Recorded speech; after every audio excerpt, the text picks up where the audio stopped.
restaurants have always been there for you. And even though tables are empty at the moment. You don't want to pay you nothing. Right. Yeah. Got my eye with me. Humble. Ooh. Yeah. Ooh. It's your favorite eye. Yeah. Favorite. Now that shit when she done put me around some baby. They was sleeping on the sun like the days, yeah. Landing in the streets, grew up by the pavement. Yeah, I done seen a lot of fake friends. Now that shit when she done put me around some baby. They was sleeping on the sun like the days, yeah. Landing in the streets, grew up by the pavement. Still made it, I done seen a lot of fake friends. Now that shit when she done put me around some baby. They was sleeping on the sun like the days, yeah. Landing in the streets, grew up by the pavement. Still made it out.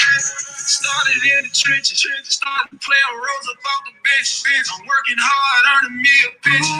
Whipping man, made the world a kitchen.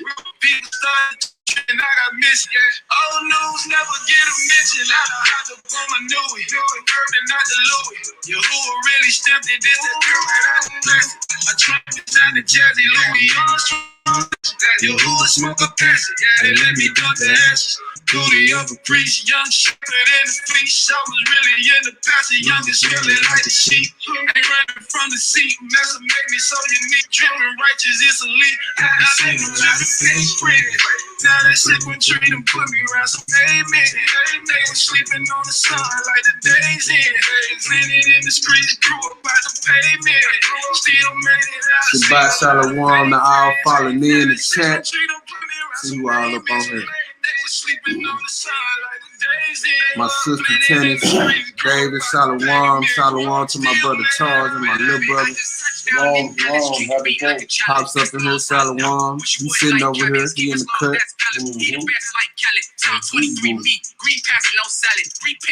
Who is the Facebook view?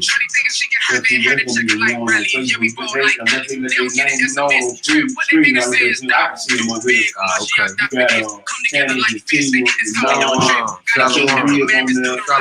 baby.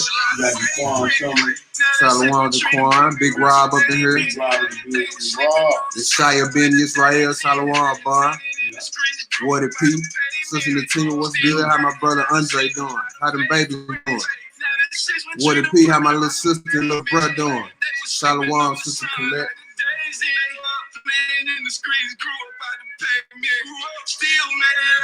Where them Kirkwoods at?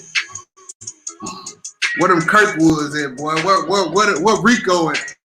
Jessica and them at, man. How y'all doing? Shalom, fam.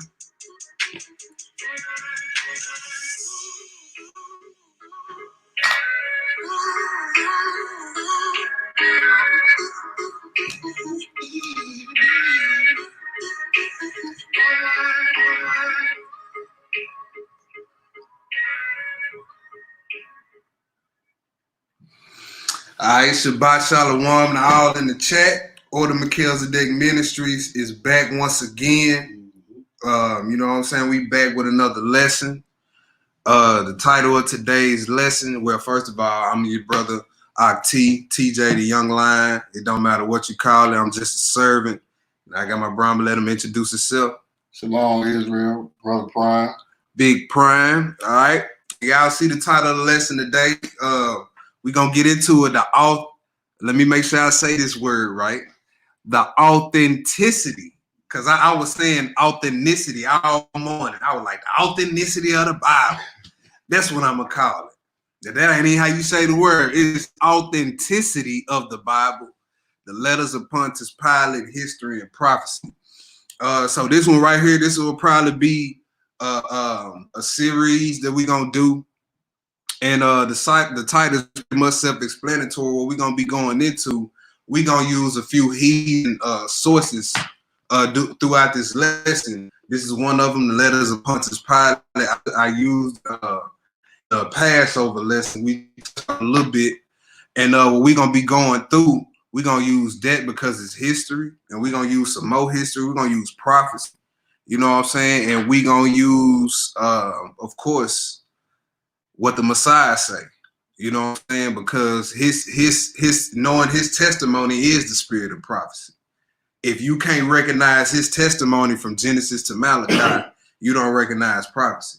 That's point blank, period. But the whole point of this lesson is to show that the Bible reigns supreme. If you're not into the Bible, whatever you believe in is false. I was just going to go ahead and say it, point blank, period. If you a Muslim, you read the Quran, you need to put that down. That's false. Buddha scroll, I don't care what you into. If it ain't the Bible, it's false. And everything that you see and happening in this world is circling back, right back to this book. Right back to this book. So why would you want to go anywhere else? Why would you want to become an Egyptologist? What prophecies do they got in their book of the dead that tells you about the times that we living in right now? Nothing. But we're gonna bring out some sources today to prove that the scriptures is what it is. It's true. It's the truth. It's the only truth. Nowadays, you got everybody saying, well, you believe your truth and I believe mine, as if there's more than one truth. No. This is the only truth, the Bible. This is the only truth, the Bible. And if anything else, if you say anything else is more true than this, then just bring out the prophecies. We don't want to hear no fat mouthing and no long eloquent soliloquies and speeches. Yeah.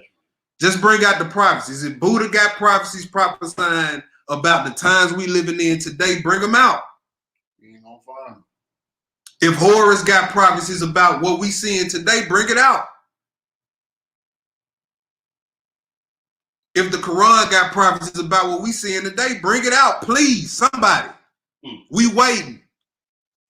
But here we are, 2020, and you still got people twisting their lips saying that the Bible is a fairy tale book, can't be proven with history. It's a bunch of things that predated it, copied from this. Man, stop it, because I ain't seen nothing yet. And I done studied it all. I done studied the Egyptology. Book. I done studied the Quran. It's more scriptures in the Quran that vouch for this book more than anything. Sound like they copied to me. That's what I'm saying, and that was forced on you, just like the watered-down version of the Bible was forced on you. You have to throw the Bible down and think he going to a higher learning because he a Muslim now. The table's full of vomit. You just going from one table of throw up to another. But we gonna prove the authenticity of the scriptures today. We're gonna show you Old and New Testament. It's good. Historically, scripturally, old and new harmonized, new and old harmonized. That's how we're gonna be going through today. And there's many claims and we especially gonna be hitting on this New Testament. Because see, that's the thing that's the stumbling block in these last hours for a lot of brothers in this Israelite thing that want to so-call themselves non-messianics or Torah-only Israelites. They won't believe none that your brother say, but soon as the heathen open up his mouth and confirm it, you all over it. You all over it. The Bible is a white man's book. Well, let's see. We're going to see today. We're going to see today. And if it's a white man's book, why would he not switch around what his end is? Right. Because it says those who are first is going to be last. Right. Mm-hmm. Now, if he wrote the book, shouldn't he be last right now? Right. So he can be first in the end. Right. When he put his image? In there, what in Songs of Solomon, what he say, instead of saying I am black, what he say? I am a pink booty heathen. Why wouldn't he change that? But since y'all listen to the white man so much, guess what? The letters of Pontius Pilate, he was a so-called white man. And let's see what he gonna confirm a lot of the stuff that you can read, not only in the scriptures, period, the New Testament.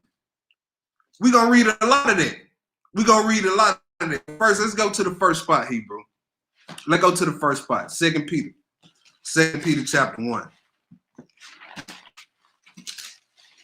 2 Peter chapter 1. Let's go and get into it because we got a lot to cover today. We got a lot to cover today, Brother Charles. This is one of them long lessons, Hebrew. 2 Peter chapter 1. 2 Peter chapter 1. Let me make sure I sound good on YouTube. Yes, we good. So we in 2 Peter chapter 1, right? 2 Peter chapter 1. Pick it up at verse 12, Hebrew. Second Peter chapter 1, pick it up at verse 12. Nah. Pick it up at verse 7. Okay. Yeah. And to the godless, I'm sorry. And to the godless. Hold on. Yeah, I'm in the wrong spot. I'm tripping. 2 Peter, my bad, y'all. Yeah, verse 12, my bad. Verse 12? Yeah. Wherefore, I will not be negligent to put you away. To put you always in remembrance to those things. Through ye know them, and he established in the present truth. Yea, I think to meet as long as I am in the tabernacle. In this tabernacle. To stir up by putting you in remembrance, knowing that shortly I must put off this my tabernacle. You see that? So this is Peter talking. He's saying, shortly I must put off this tabernacle. So he's warning his brothers and sisters. He's warning his brothers and sisters that look, I'm gonna be killed soon for this.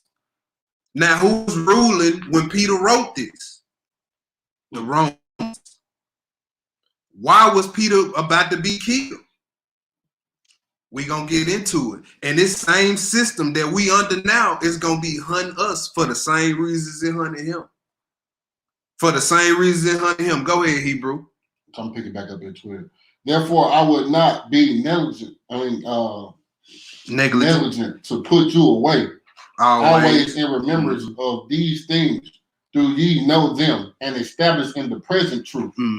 Yea, I think it meet as long as I am in this tabernacle to stir up by putting you in remembrance, knowing that surely I must put off this my tabernacle, even as the Lord Jesus Christ has shown me. You see that? Now, when you read John the 21st chapter, like verses 18 and 19, Messiah told him, look, when you was younger, you went out as you pleased, Peter.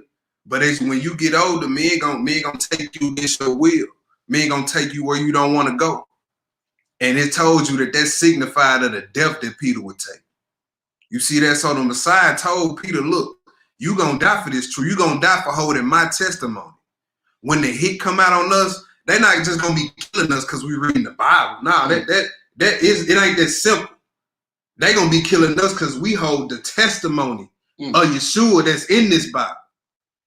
Because see, if you believe in the Messiah, you believe that he gonna set up his own government, his own kingdom. Well, these heathens want to rule forever as well. So that's a problem. That's a problem.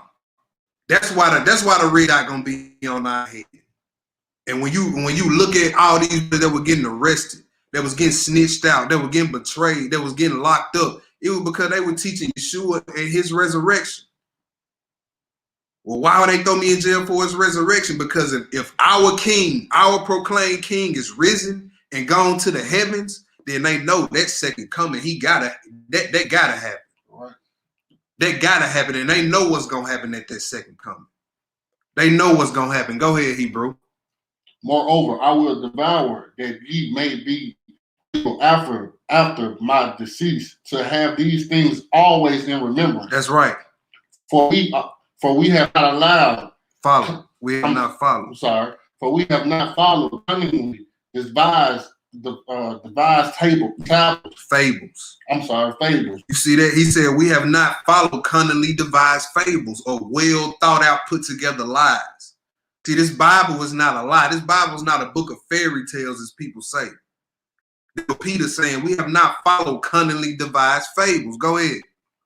When we made known unto you the power and the coming of our Lord Jesus Christ, but were eyewitness of his majesty. You see that? We have always been eyewitnesses of the power of the Most High. Going all the way back to Moses, going all the way back to Abraham. Then you get down to the disciples and Peter, he let you know we was eyewitnesses. We saw the Messiah in his glory on the Mount of Transfiguration. Matthew 17. You see that we always been eyewitnesses. We ain't follow no cleverly devised fables. That's right. Go ahead. 2 Peter 17, verse 17. Okay. For he received from God the Father the honor and the glory when there came such a voice to him from the excellent glory. This is my beloved Son, in whom I am well pleased. And his voice, which comes from the heavens, we heard when we were with him in the holy mount. We have also a more sure word of prophecy. We have also a more sure word of prophecy. Go ahead. Whereunto ye do well that ye take heed, as unto a light that shineth in a dark place, until the day dawn, and the day stir arise in your heart. You see that? So Peter basically saying that the prophecies written about Messiah is the greater evidence. If you think we lying, go back to the prophecies. Go back to the prophecies, because see, neither one of us was there when they was written. So that would mean in order for us to find out the truth of the matter about the Bible, somebody would have to put in the serious groundwork. Because if we was in court and it was just my word against yours, well, I think the Bible true. Well, I don't think it's true. You know what they're going to tell us? Don't come back in my courtroom until you got some evidence. That's right. So we come back to the courtroom. I got history books. I got dates. I got scriptures. Other scrolls that back up my point. And all you got is your word. Who you think they going to hear? Come on. Who you think they gonna hear? Or you just got some flimsy evidence off the internet? You got some flimsy evidence off the internet, but every historical reference I got is cutting it. Every date I got is consistent, and the scriptures is lining up. Who gonna vote? Who is the jury gonna vote for? Who is the jury gonna vote for? So he's saying, look, we got a more sure word of prophecy. The prophets laid down the greater evidence. Go ahead, Hebrew. Knowing this first, that no prophecy of the scripture is of any private interpretation. You see that? No prophecy of the scripture. Meaning Daniel, Jeremiah, Isaiah didn't just sit down and just think of something and just say, you know what, that sounds like a good story. I think I'll write that. That's right. Man wrote the words in this book, but they didn't sit down and write what they wanted to write. Any writer will tell you what, I was inspired.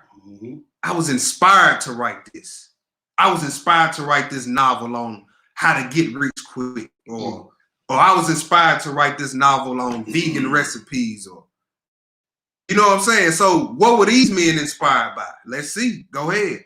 For the prophecy came not in old time by the will of man. See, that's what I was just saying. Go ahead. But the holy men of God spake as they were moved by the Holy Ghost. But they spake as they were inspired by the Holy Spirit. Right? And we know 1 Corinthians 2 let you know the Spirit searches the deep things of the Most High. Yes, right. So this entity, these brothers were influenced by this entity, which is basically a person without a body. It does everything the Most High can do. It's omnipotent, omnipresent, all that. It's basically his mind in essence. Yeah, you did.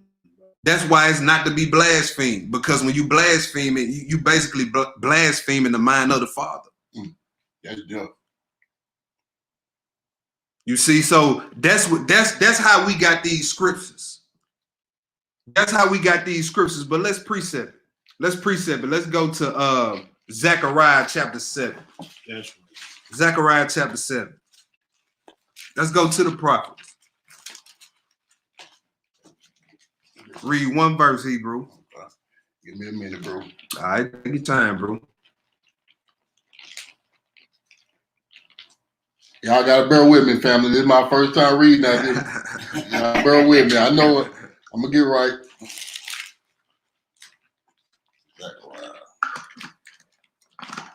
Zechariah 7 and 12. Quench the spirit. There you go. Say it again, bro. Zechariah 7 and 12. Zechariah 7 verse 12. Mm-hmm. Yea, they made their hearts as an abundant stone. Adamant stone. Adamant stone. Mm-hmm. Lest they should hear the law. Mm.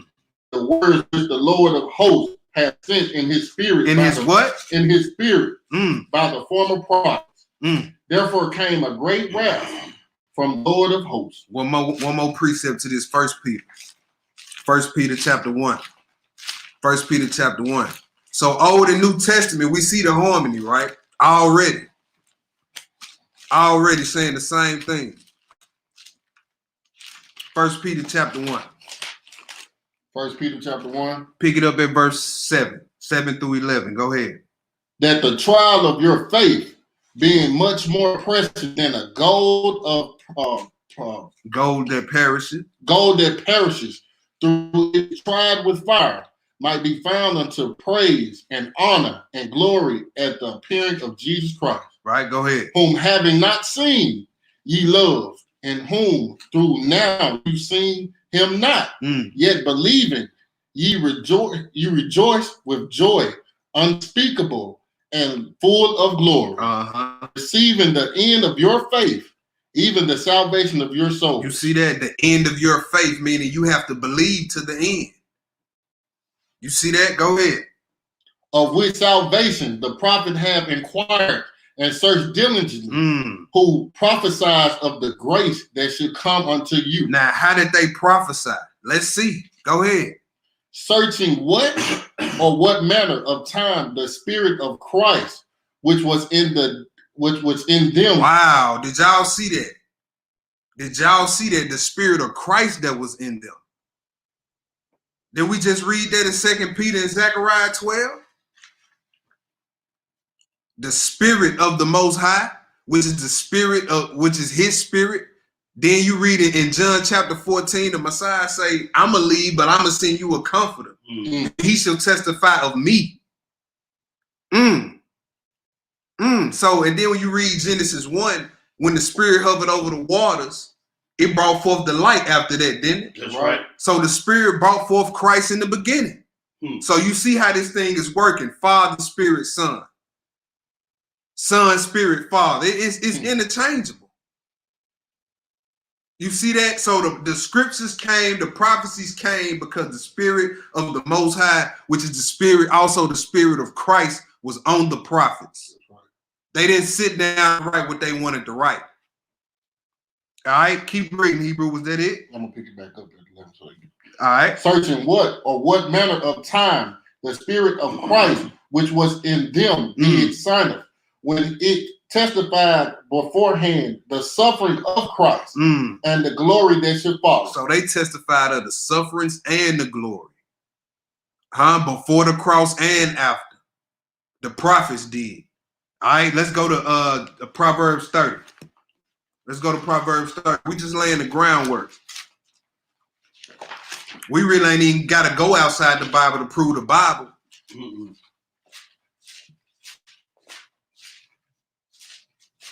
But you know, we're going to do it anyway because we got naysayers out there. Too many. You can just stay inside the scripts. All you got to do is know how to line the precepts up. Proverbs 30, read 4 through 6, Hebrew. Gotcha. Who have ascended up into heaven or descended? That's the question. So it said, who have ascended up into heaven and have descended? Name somebody. Did David do it? Nope. Did Solomon do it? Oh, no. Hezekiah. Moses. Oh, okay, go ahead. Who have gathered the winds in his fist, who have bound the waters in a garment, who have established all the ends of the earth. What is his name? What is his son's name? If thou canst tell. You see that? So he named off characteristics no human can do. Right. Then he asked you, what is his name and what is his son's name? Come on now. So it's two entities on this earth that can gather the wind in their fists. You see that? They can ascend and descend when they please. Can any flesh and blood man do this? No. Go ahead. Every word of God It's pure. It's what? It's pure. So if something is pure, that means it had to pass through some type of scrutiny or test to be proven pure. So these words that we read, every word of God is pure. Come on, man. That's right. From the point that he wrote this on back to Genesis, it's pure. Then Messiah come on the scene and say, my doctrine is not mine, but from my Father. So those words that the Messiah spoke come from the Father too, those are pure. Every word is pure. Go ahead. He is a shield unto them that put their trust in him. That's right. Go ahead. Add thou not unto his word. Yeah. He reprove thee, and thou be found a liar. You see that? Don't add to these words. Don't take away from either. See, show this video to all your naysaying co-workers and cousins who don't believe the Bible real. But they ain't got the answers for nothing of what's going on right now. Come on now. And then you would sit up here and look at one of us and wonder why life is still going on normal for us. It's for this same reason you call us crazy. That's why. That's why. But we don't sound so crazy now, do we? Finish that Hebrew? Yeah. Let's go to Psalms 12. Psalms 12. Oh, you ain't got no mask on, or you ain't got no gloves on. What's wrong with you? What's wrong with you? Exactly. No, you right here. Oh, okay. You said Psalm? Yeah, Psalm 12.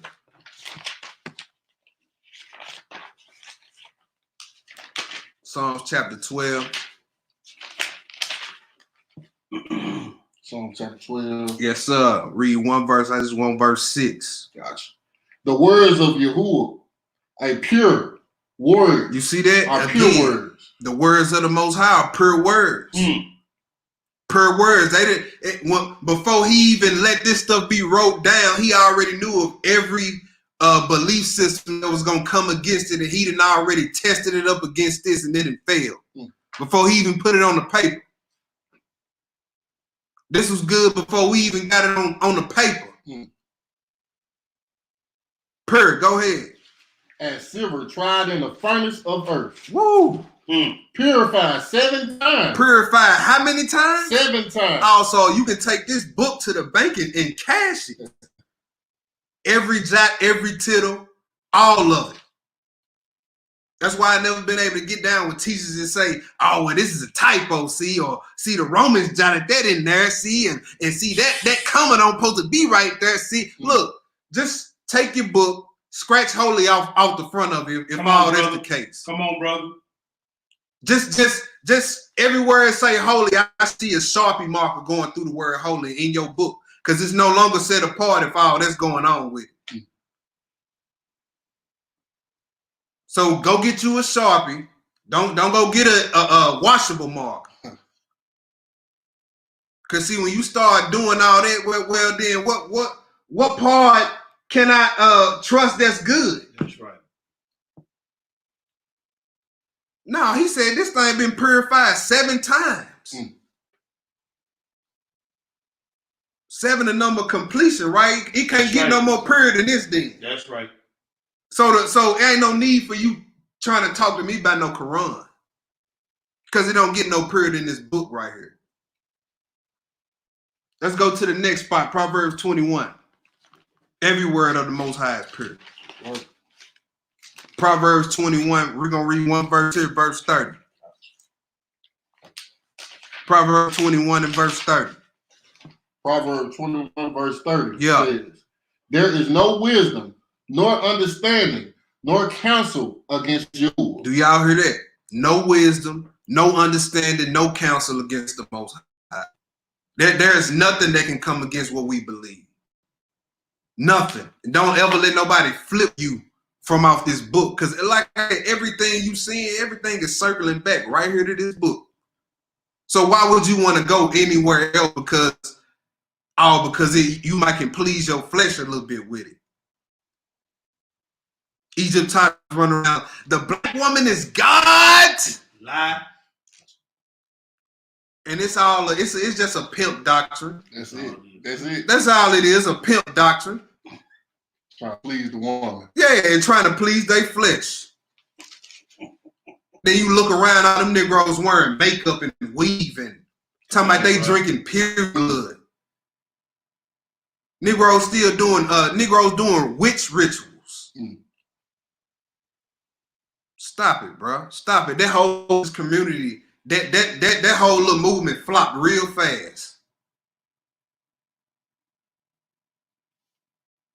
Read that one more time, Hebrew, verse 30. Verse 30. Yeah. There is no wisdom, nor understanding, nor counsel against Yahuwah. Against Yahuwah. Now let's get into some prophecy. Now that we know that we can wholeheartedly believe these words, let's get into it. Let's get into it. What you want, bro? Let's go to Daniel chapter 2. Daniel chapter 2.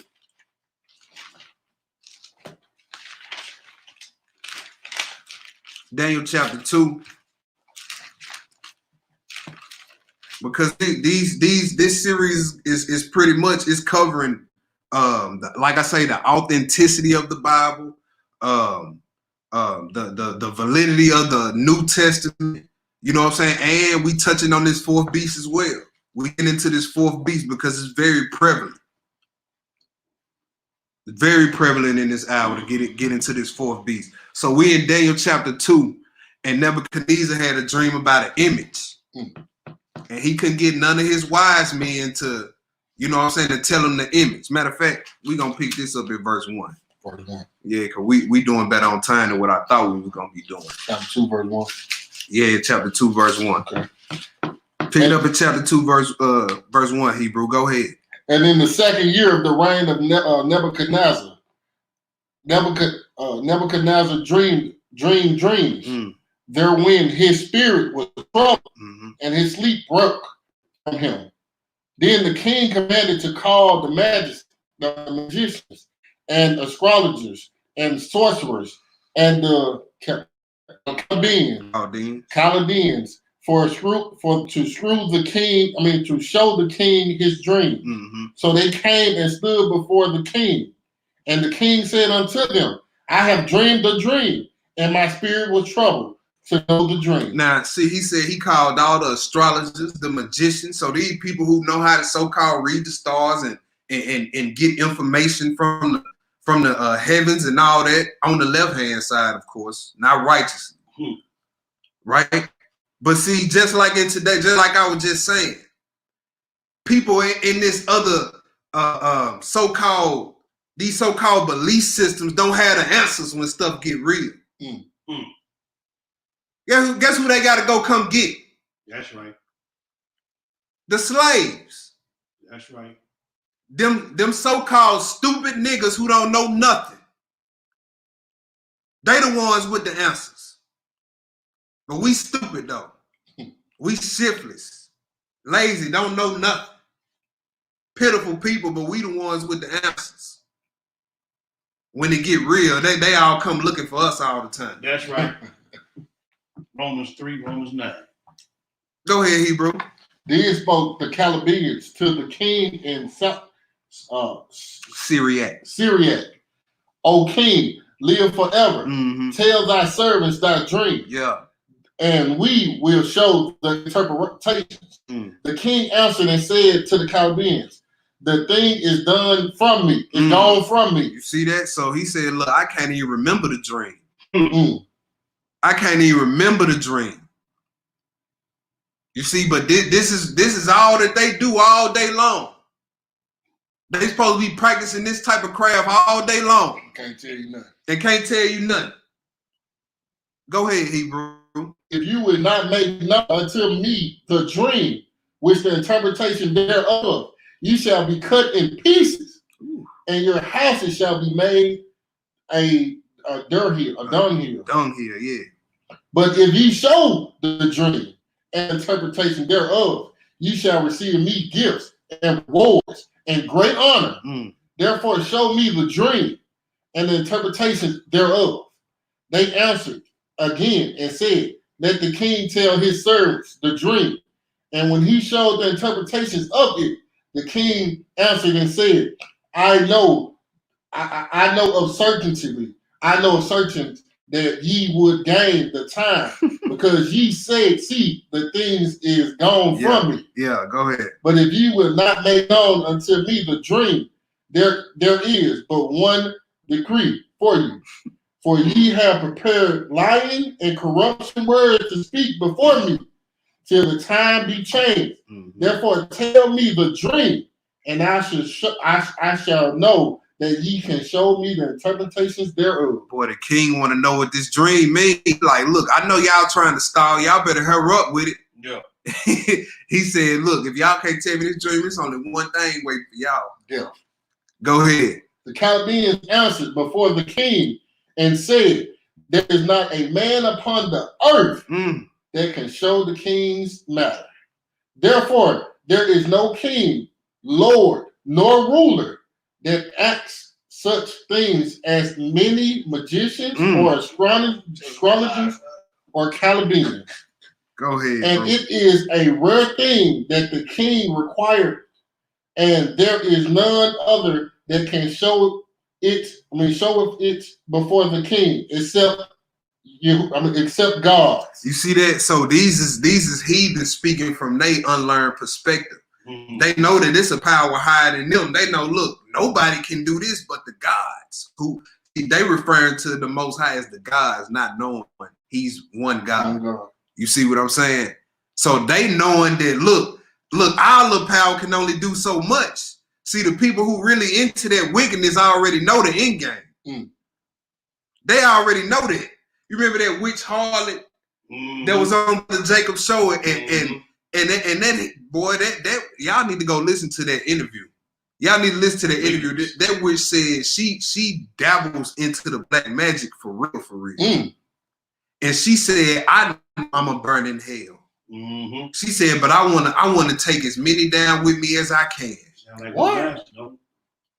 She said, I know I'm a burn. So yeah, the people who really into the black arts, I ain't talking about just, your little tarot read. I ain't talking that's little peewee stuff to them. They do ask her about that. He was like, so what type of witch are you? Are you just in the tarot card? She laughed and gave a little evil laugh. She said, oh no, that's child's play. That's child's play. She say, I take souls.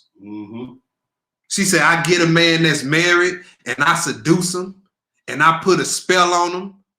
Oh man, y'all gotta go listen to that. She was a real witch. She was a real witch. And see, they gonna show you like, look, our power can't do nothing. But the gods can reveal this to you. Go ahead, Hebrew. Whose dwelling is not with flesh. You see that? That's how you know who they was referring to. Right. Whose dwelling is not with flesh. Them just unlearned people talking from an unlearned perspective about the Most High. Go ahead. For this cause the king was angry and very furious. Yeah. And command to destroy all the wise men of Babylon. And the decree went forth that the wise men should be slain, and they sought Daniel and his fellows to be slain. You see that? Now Daniel, his ox, they minding their business. They don't know none of that going on. Go ahead. Then Daniel answered with counsel and wisdom to Arioch, the captain of the king's guard, which has gone forth to slay the wise men of Babylon. He answered and said unto Arioch, the king's captain, why is the decree so hasty from the king? He like, man, why the king is such a hurry to kill everybody? What's going on? Go ahead. And then Arioch made the thing known to Daniel. Then Daniel went in and desired of the king that he would give him time, and that he would show the king the interpretation. Then Daniel went to his house and made the thing known to Hananiah,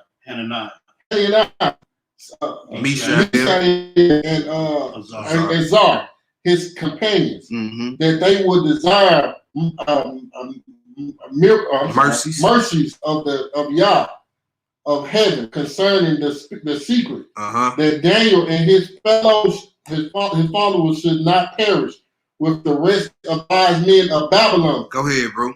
Then was the secret revealed unto Daniel in a nice vision. So Daniel went and told his brothers about it. They inquired the Most High, and the Most High came to him in a night vision, in a dream. Go ahead. Daniel blessed Yahuwah of heaven. Daniel answered and said, blessed be the name of Yahuwah forever and ever. For wisdom and might are his. And he changes the times and the seasons. He removeth the kings and sitteth up kings. He giveth wisdom unto the wise and knowledge to them that know understanding. He revealeth the deep and the secret things. So everything is not known to man. It's not revealed to man. Come on now. You see, because a lot of people try to disqualify the other biblical books by saying everything the Lord wants us to know is right here.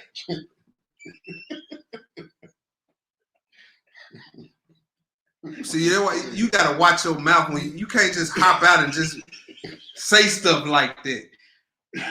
Because it say he revealed it's some deep things that you don't know. That's right.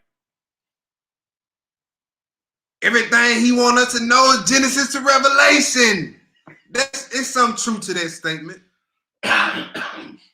Everything you need to know to get you in the kingdom, it's in here.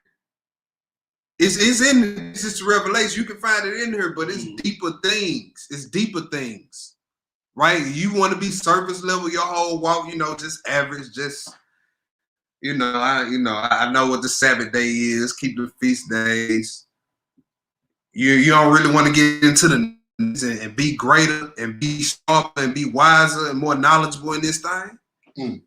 You know what I'm saying? So I just wanted to throw that point out there. He said he revealed the deep and secret things. Go ahead. He knoweth what is in the darkness, and the light dwelleth with him. Yes, sir. Go ahead. I thank thee.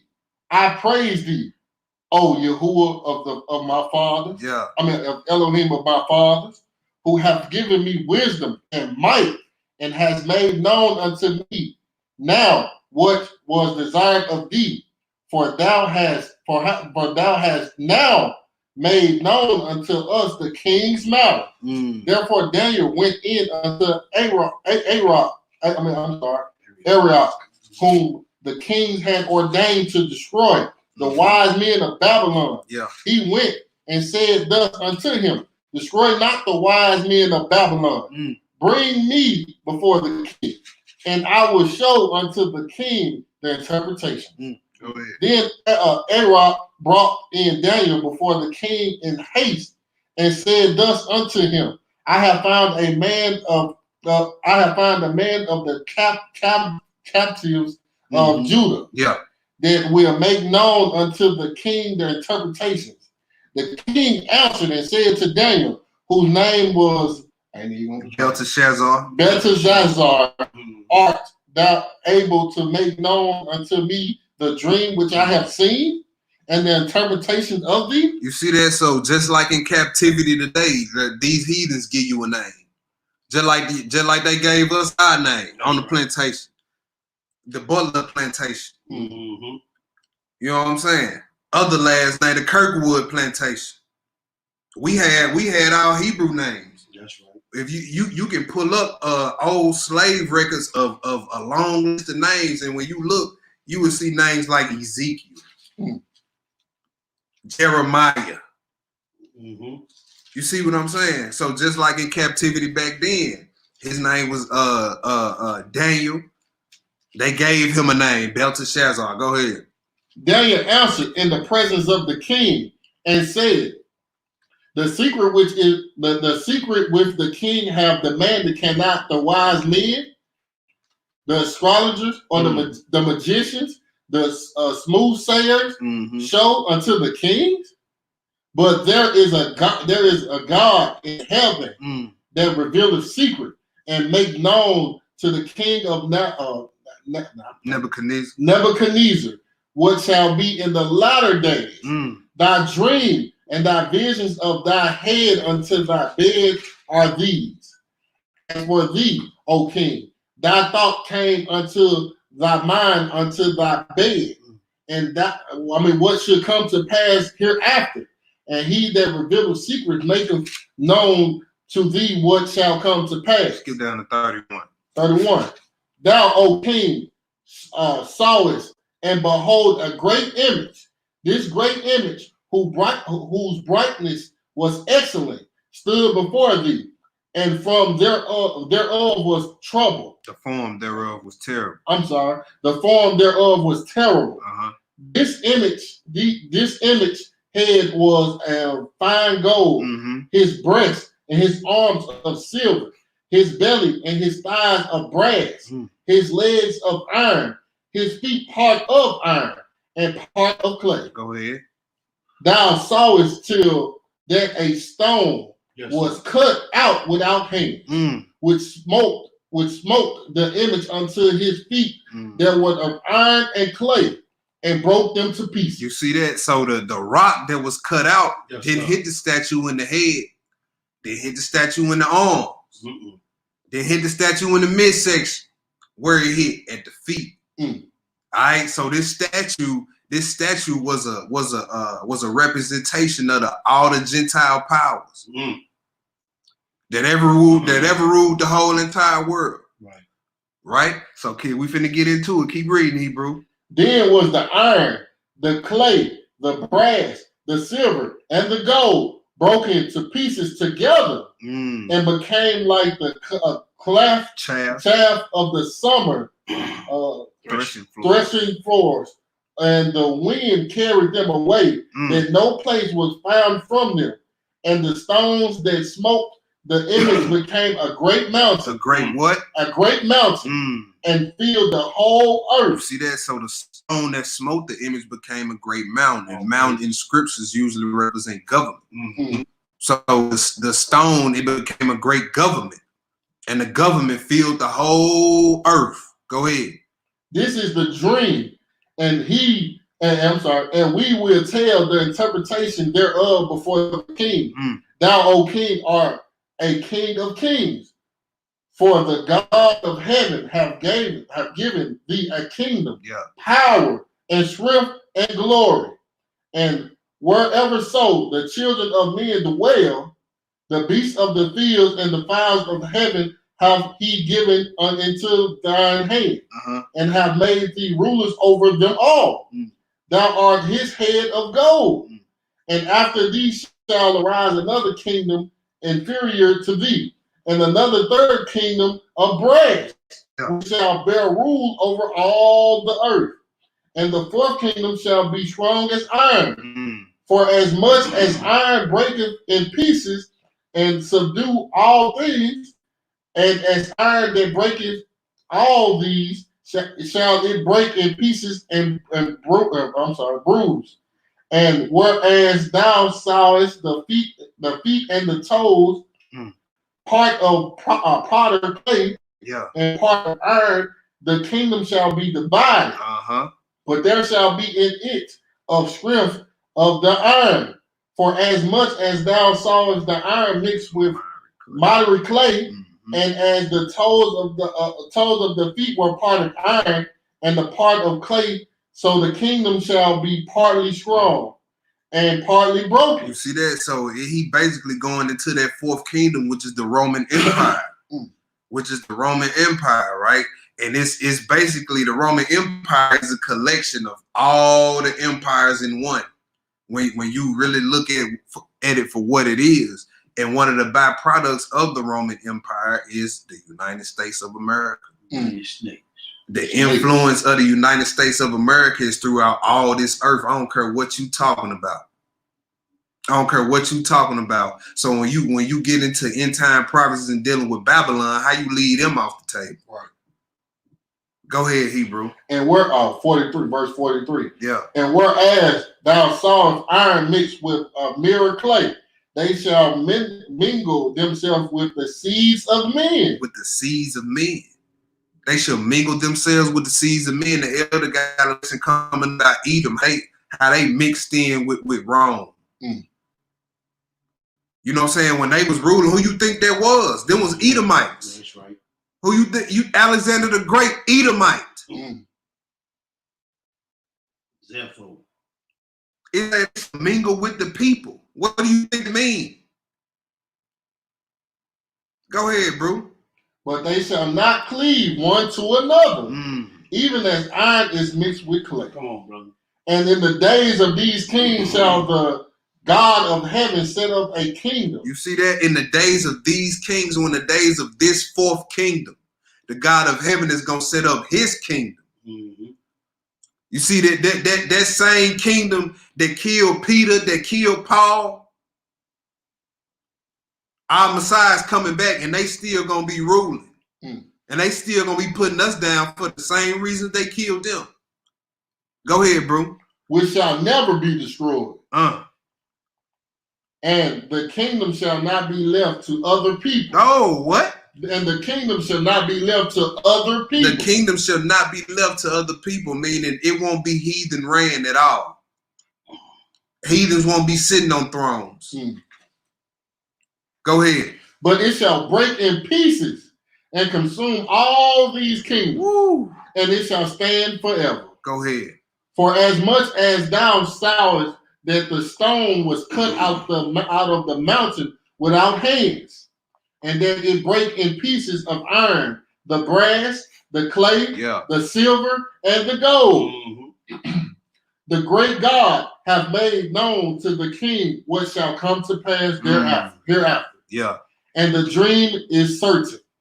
What? And the dream is certain. And the interpretation thereof sure. All right. So that was it on that. All right, so now we finna read something real quick. Let me pull it up real quick. We just read about that fourth kingdom, which was the what? Roman Empire. All right. See, let me pull something up real quick.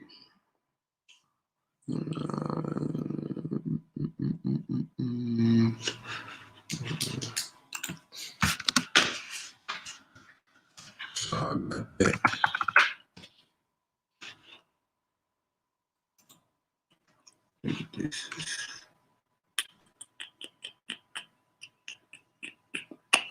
Give me 1 second, family. Matter of fact, I think I got it pulled up on my phone. I'll just read it from here instead of just trying to type it in. And then I'm gonna put the link up in the description. Yeah, in the description box. All right, so this is from BibleStudyTools.com. BibleStudyTools.com. This is the first persecution under Nero, AD 67.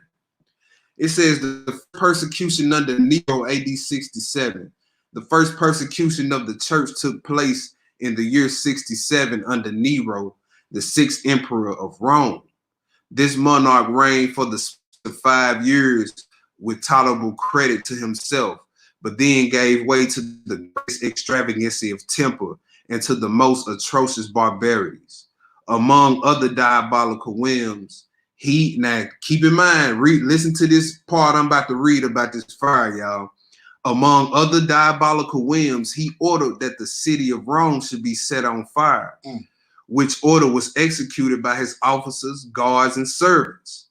While the imperial city was in flames, he went up to the tower of Macinus, played upon his harp, sung the song of the burning of Troy, and openly declared that he wished the ruin of all things before his death. Besides the noble pile, he called the circus. Many other places, palaces, and houses were consumed. Several thousands perished in the flames, were smothered in smoke or buried beneath the ruins. This dreadful conflagration continued 9 days with Nero. Finding that his conduct was greatly blamed and a severe odium cast upon him, determined to lay the whole upon the Christians. Right? So this was he started the fire, which when you read more in history about the fire of Rome, it's a bunch of on both sides. Some people say they don't know who started, but some people's almost sure Nero started the fire. And it says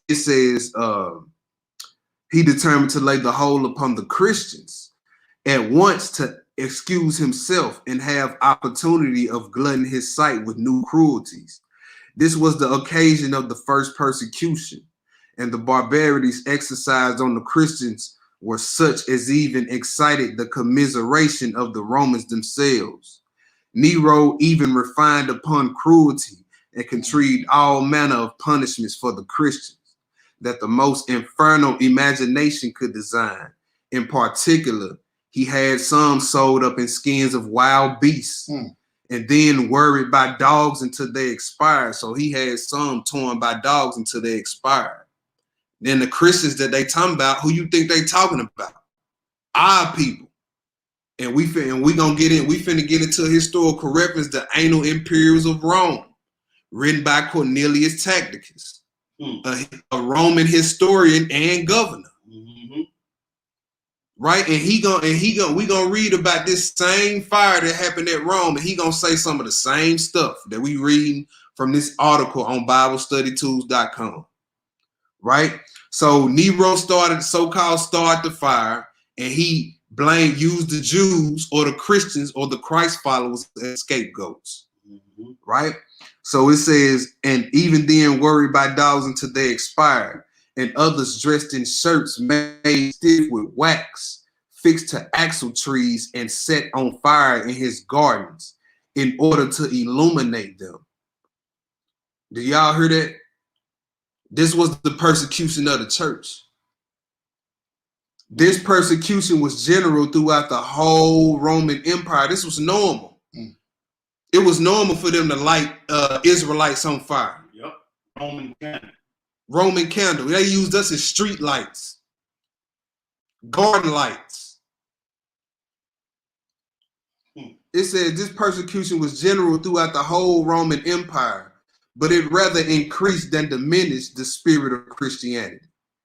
In the course of it, St. Paul and St. Peter were martyred.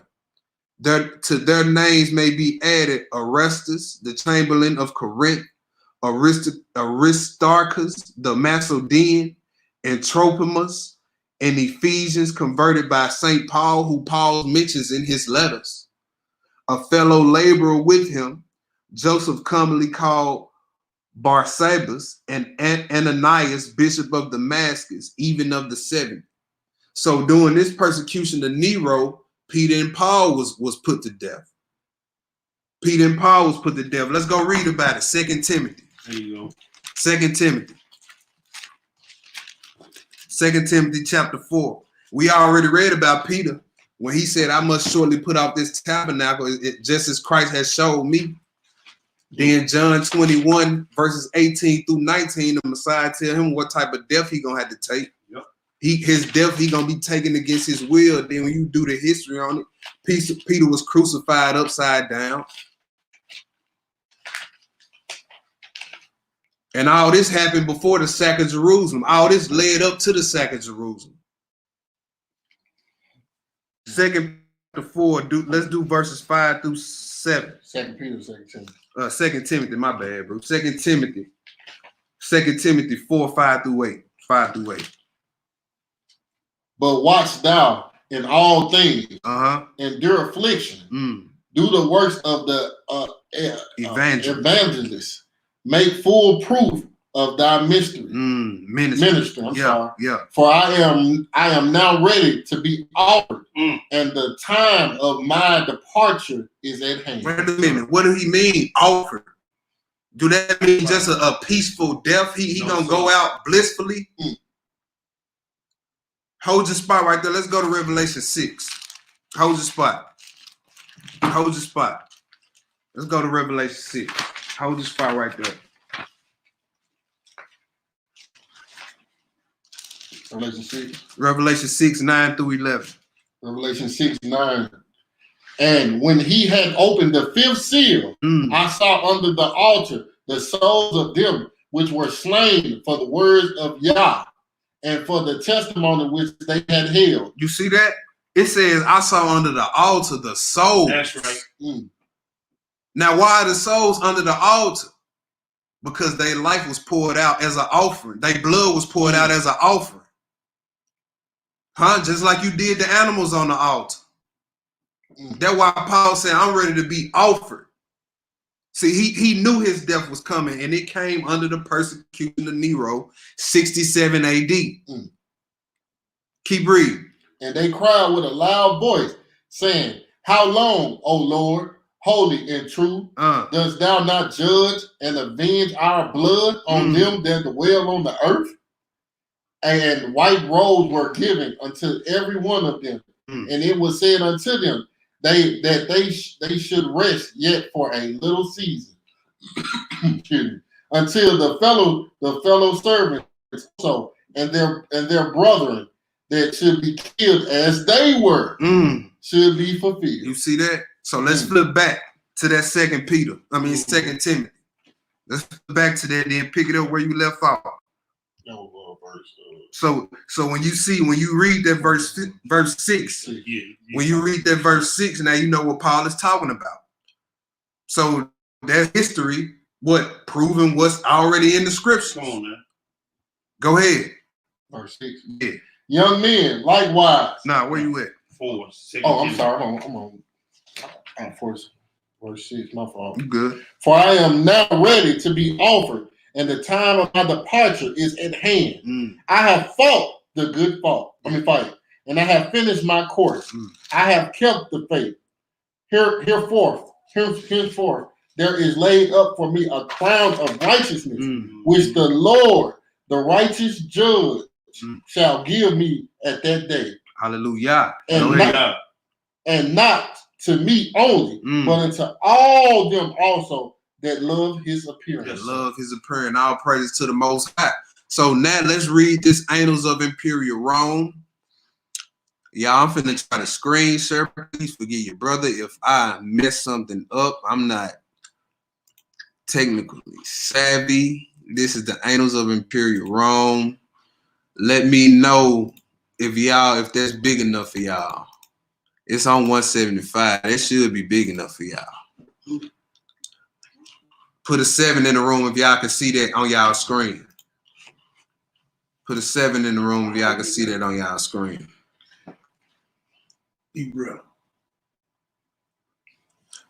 Can y'all see that?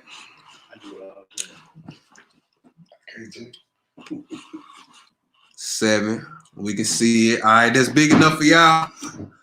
All right, so this is Annals of Imperial Rome. I got the hard copy at home, but of course I left it like I always leave them at the house. This particular section, like I said, this was written by Cornelius Tacitus. You can get this book off Amazon. It's not that much. And annals, all annals mean is just records. It's just another name for records. So the records of Imperial Rome. These are in their records. So if the New Testament is false, if the Bible is false, if the Jews didn't believe in Christ, like that's a claim out there. A lot of people like to say none of the Jews believed in Jesus. That's false. If all this is false, why are Romans, who are our enemies, they hated us, we hated them. And they gonna tell you we hated them and they hated us. Why are they writing about this stuff? Why are they writing about people, certain individuals in certain situations and instances that happened in the New Testament or in the scriptures, period? Why are they writing about it? People say fictitious. That people say is fictitious. All right, so now let's get into this. Annals of Imperial Rome. We're gonna read this highlighted section, y'all. This section is called let me make sure I'm giving y'all the right. It is called, the burning of Rome. The burning of Rome. We're gonna read this highlighted portion. Nero fasted it. Now I'm gonna put it up. But all human effort, all the lavish gifts of the emperor and the propitiations of the god did not banish the sinister belief that the conflagration was the result of an order. Consequently, to get rid of the report, Nero fasted the guilt and inflicted the most exquisite tortures on a class hated for their abominations. Now, when you read the Annals of Imperial Rome, it straight up tell you, it used the word scapegoats. He used scapegoats. You see that? And we was hated for our abominations was our belief system. because they knew they looked at Caesar as God, Caesar as king. And we knew we had one king. So that was an abomination to them. It says called Christians by the populace. So he's saying that they was popularly called Christians. Mm-hmm. Now, can we read that in the scriptures? Yes, sir. Let's go to Acts 11. There you go. He said they was called Christians by the populace. Acts 11.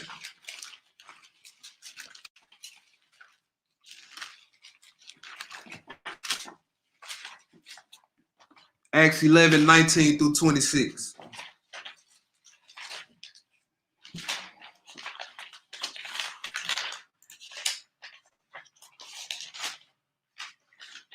Acts 11. Yes, sir. 19 through 26. Now they which were scattered abroad unto the persecution that arose after Stephen traveled as far as Phoenice and Cyprus. and Antioch, Yeah. preaching the word to none, to the Jew only. Go ahead. And some of them were men of Cyprus and Cyrene, which when they came to Antioch,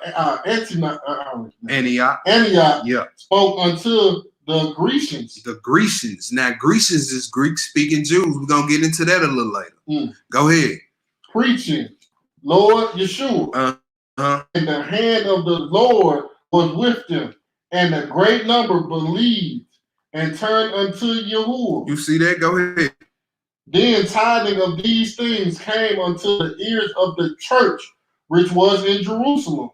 And they sent forth Barnabas, that he should go as far as Antioch, who then he came and had seen the grace of Yah, was glad and exhorted them all, and exhorted them all, that with purpose of the heart they could cleave unto unto the Lord. For he was a good man and full of the Holy Ghost and of faith, and much people was added unto the Lord. Then departed Barnabas to Tyrus, for he seeked Saul. Yeah. And when he had found him, he brought him unto Antioch. And it came to pass that a whole year they assembled themselves with the church and taught much people. And the disciples were called Christians first in Antioch. The disciples were called what? Christians first at Antioch. So that's where they first was called Christians. Then it spread it. So they like, so these the people who follow Yeshua, who follow Christ. We're gonna call them Christians, right? We're not talking about people who believe in white Jesus. That's Christian sanity, Christianity, Christian sanity. Right, so let's get back to this. Let's get back to this. Not letters of Pontius Pilate, Annals of Imperial Rome. So it said they was called Christians by the populace. Christus, from whom the name had its origin, suffered the extreme penalty during the reign of Tiberius at the hand of one of our procurators, Pontius Pilate. So these are Roman records that we reading right here. Come on now. Writing about the execution of Yeshua under who? Pontius Pilate. A most mischievous superstition, thus checked for the moment, again broke out not only in Judea, the first source of the evil, but even in Rome, where all things hideous and shameful from every part of the world find their center and become popular. Accordingly, and this was first made of all who pleaded guilty. Then, upon their information, an immense multitude was convicted. So he's saying those who pleaded guilty, those self-proclaimed Christ followers. You see what I'm saying? It was some self-proclaimed ones out there.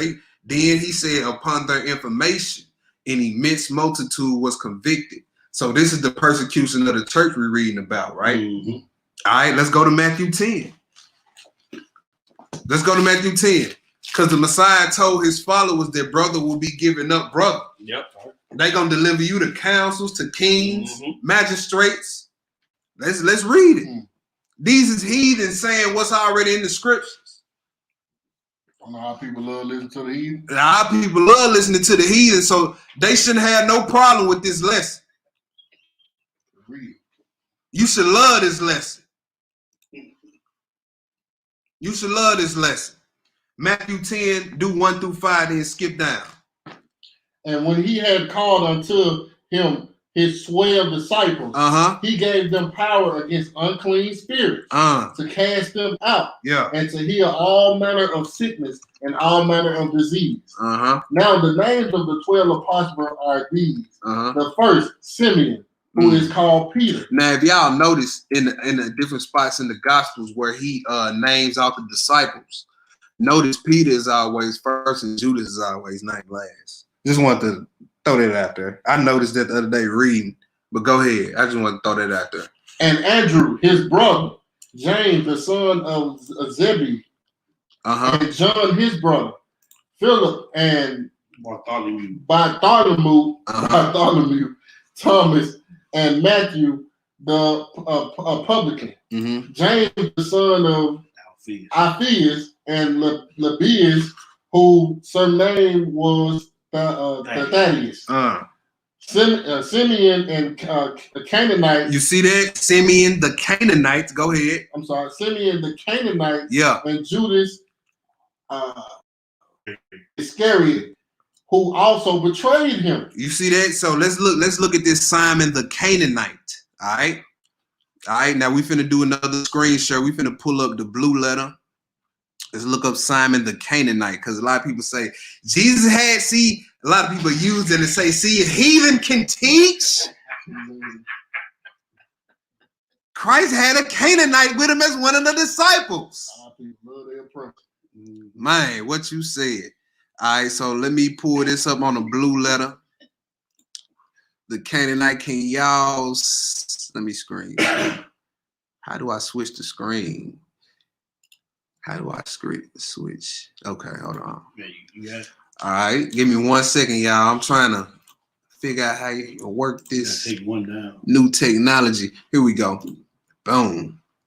All right, can y'all see that? Is that big enough? Nah, let me blow that up. Let me blow that one up. Yeah, I ain't got it all together yet, but that should be big enough for the fam right there. So can y'all see that on y'all screen, that blue letter screen? Let me know. Put a 7 up in the room or something. We good? They can see it. All right, so let's see what Canaanite means. Let's see if it means was he a heathen rolling with the Messiah. Outline of biblical usage. Canaanite. That says zealous. The surname of Apostle Simon, otherwise known as Simon Zealot. So Canaanite here means Zealot. So this brother was of a part of a sect called the Zealots. Let's see what they was about. Let's see what they was about. So I got this book. It's called Old Testament History.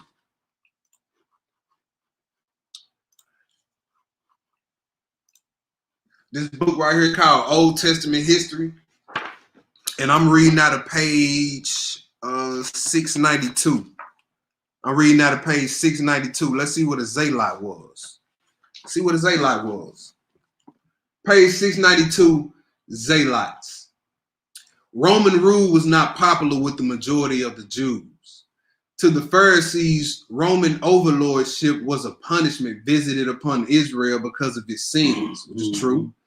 It was to be accepted with humility and prayer, anticipation of the day when Yahweh will remove the horrible Roman yoke.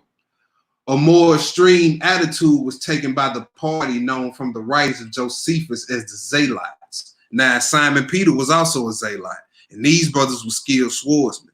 All right? It says, the more extreme attitude was taken by the party known from the writings of Josephus as the Zealots. They first appeared in Galilee under the leadership of Judas, the son of Ezekiel, during the early years of the Roman rule. they refused to pay taxes and considered it a sin to acknowledge loyalty to Caesar. So these was the radical brothers. I probably would have been part of this sect back in the day. I probably would have been the Zaylight. Right. You see that? So, and what's funny about this, how everybody think Messiah was this lovey-dovey cat, but he rode with brothers who hated the Romans. You see that? He rode with brothers who straight up hated the Romans.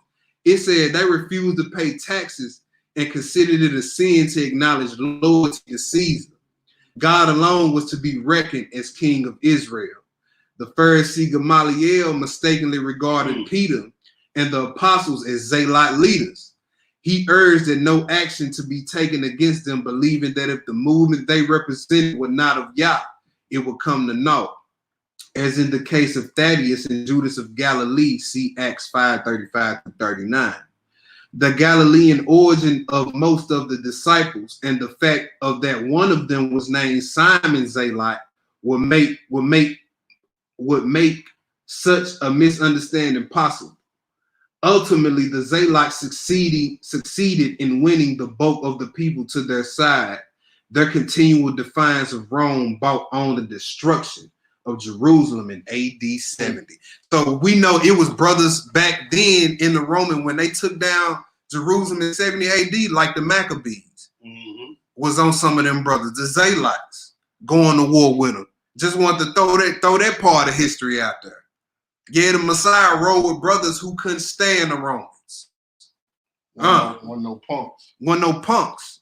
What was we at in that Matthew 10? Verse 5. Now skip down to verse 14. Verse 14. 14, yes, sir. Messiah talk. And whosoever shall not receive you, nor hear your words, when you depart out of their city, out of their house or city, shake off the dust of your feet. Very, very, I say unto you, it shall be more tolerable for the land of Sodom and Gomorrah. Sodom and Gomorrah in the day of judgment than for that city. Yeah. Behold, I send you forth as sheep in the midst of wolves. Be ye therefore wise as serpents and harmless as the dove. Go ahead. Beware, for they will deliver you unto the council. Did we just read that in the Annals of Imperial Rome? It said upon their information, an immense multitude was convicted. So people was giving up information about the believers back then during this persecution. And when the Messiah told this to his disciples, when he said this, y'all, this is way before 67 AD. This is probably like 30 years before that. So Messiah's giving out prophecy to his followers. Look, me ain't gonna be delivering you up to councils. What else? And they will scourge you in their synagogue. Yeah. And ye shall be brought before governors and kings for my sake, for a testimony against them and against the Gentiles. You see that? That's what I was talking about earlier. They not just gonna be killing us just because we read the Bible. He said, for my name's sake. Because I'm the one that's going to come put this kingdom down and put them down to elevate my kingdom. That's why they're going to be killing you. Go ahead. But when they deliver you up, take no thought how or what ye shall speak, for it shall be given you in that same hour what ye shall speak. You see that? And this advice was not only for those brothers who was going through that persecution, but for the one after that too, us. Us, it applies to us too, because we gonna be delivered up to councils. Brothers know we gonna be congregating over here, and they gonna snitch us out. Police gonna key in our door doing Bible study. Go ahead. It is not ye that speak, but the Spirit of your Father which speaketh in you. That's right. And the brother shall deliver up the brother to death, and the father the child. And the children shall rise up against their parents and cause them to be put to death. And ye shall be hated of all men for my name's sake. All right, you should be hated of all men for my name's sake. Let's finally get into this letters of Pontius Pilate. Let's get into this letters of Pontius Pilate. We're gonna read this foreword first. We're gonna read this foreword just so we can get a feel. Then we're gonna get into it. We're gonna get into it. Matter of fact, we gotta finish reading this. Hold on, y'all. I'm sorry. Let's finish reading this.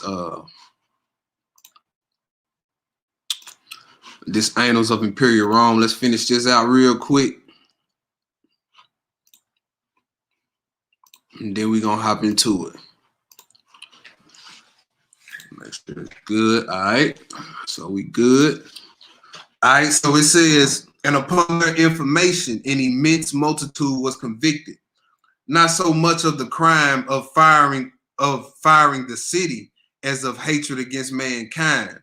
Mockery of every sort was added to their deaths, covered with skins of beasts. They were torn by dogs and perished, or were nailed to crosses, or were doomed to the flames and burnt to serve as a nightly illumination when daylight had expired. So Nero used our people under this persecution as street lights. And we read that same thing off the BibleStudyTools.com, right?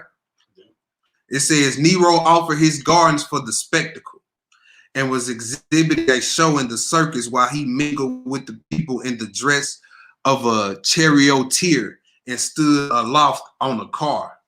Hence, even for criminals who deserve extreme and exemplary punishment, there arose a feeling of compassion, for it was not, as it seemed, for the public good, but to glute one man's cruelty that they were being destroyed.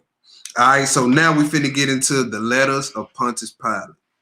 Let's get into it, y'all.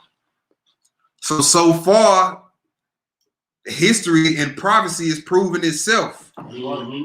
Proving itself. Out of the Bible. Out of the Bible. All right, so we reading the foreword. It might not be available on the internet version. I'm not sure if it is.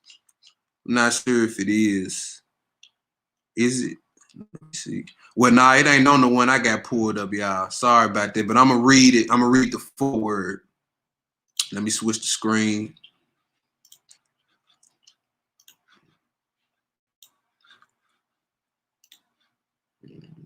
Pontius Pilate. Let me blow that up for y'all. I know y'all can't see that. All right, I'm gonna read this foreword, y'all. I'm gonna get his way. Oh yeah. You go ahead, bro. Let me know when you're ready. Go ahead. Historically, little is known about Pontius Pilate. He was a persecutor of Judea from AD 26 to 36. A procurator. Oh, sorry. No, you good. A procurator is just a Roman official. He was also the treasury officer.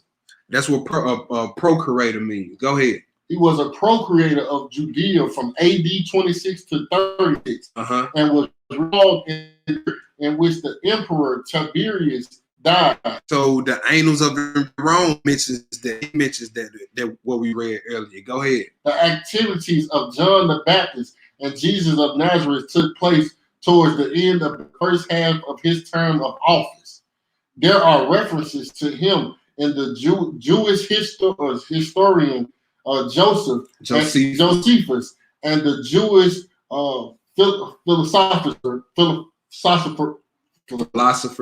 philosophers Philo of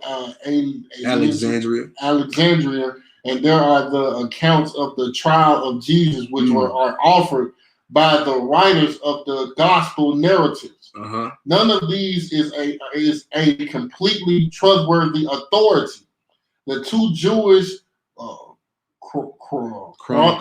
chroniclers are witnesses for the prosecution. It is as though an Indian Swargis or an Irish Finer were the only authority on the posterity were asked to base its judgments of the English government. Even a slightly examination of the innocent described in Josephus, such Caesar of the temple tribe tribute. Of the temple tribute to pay for a new aqueduct and the sending of the image of the Caesar into Jerusalem on the standards of the soldiers indicate that Pilate had other qualities than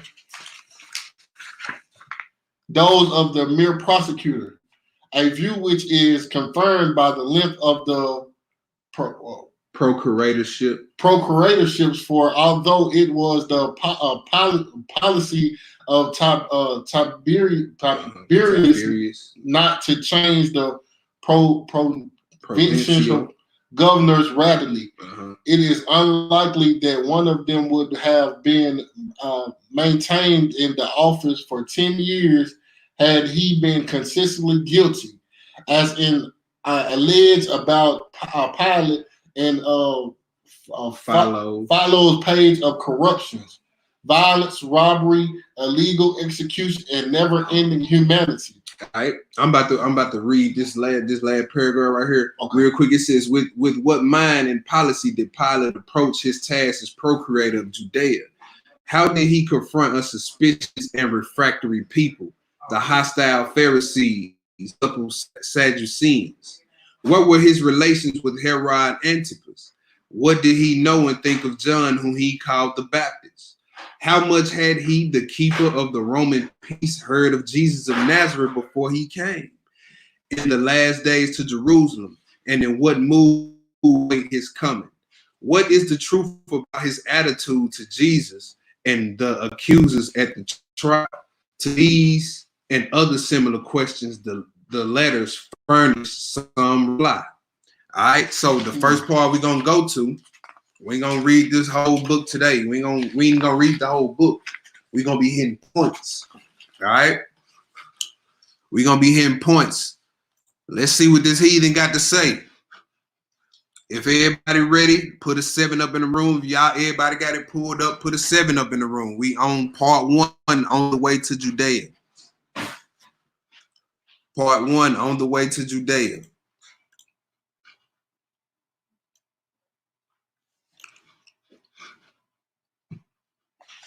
Put a 7 in the room if y'all ready.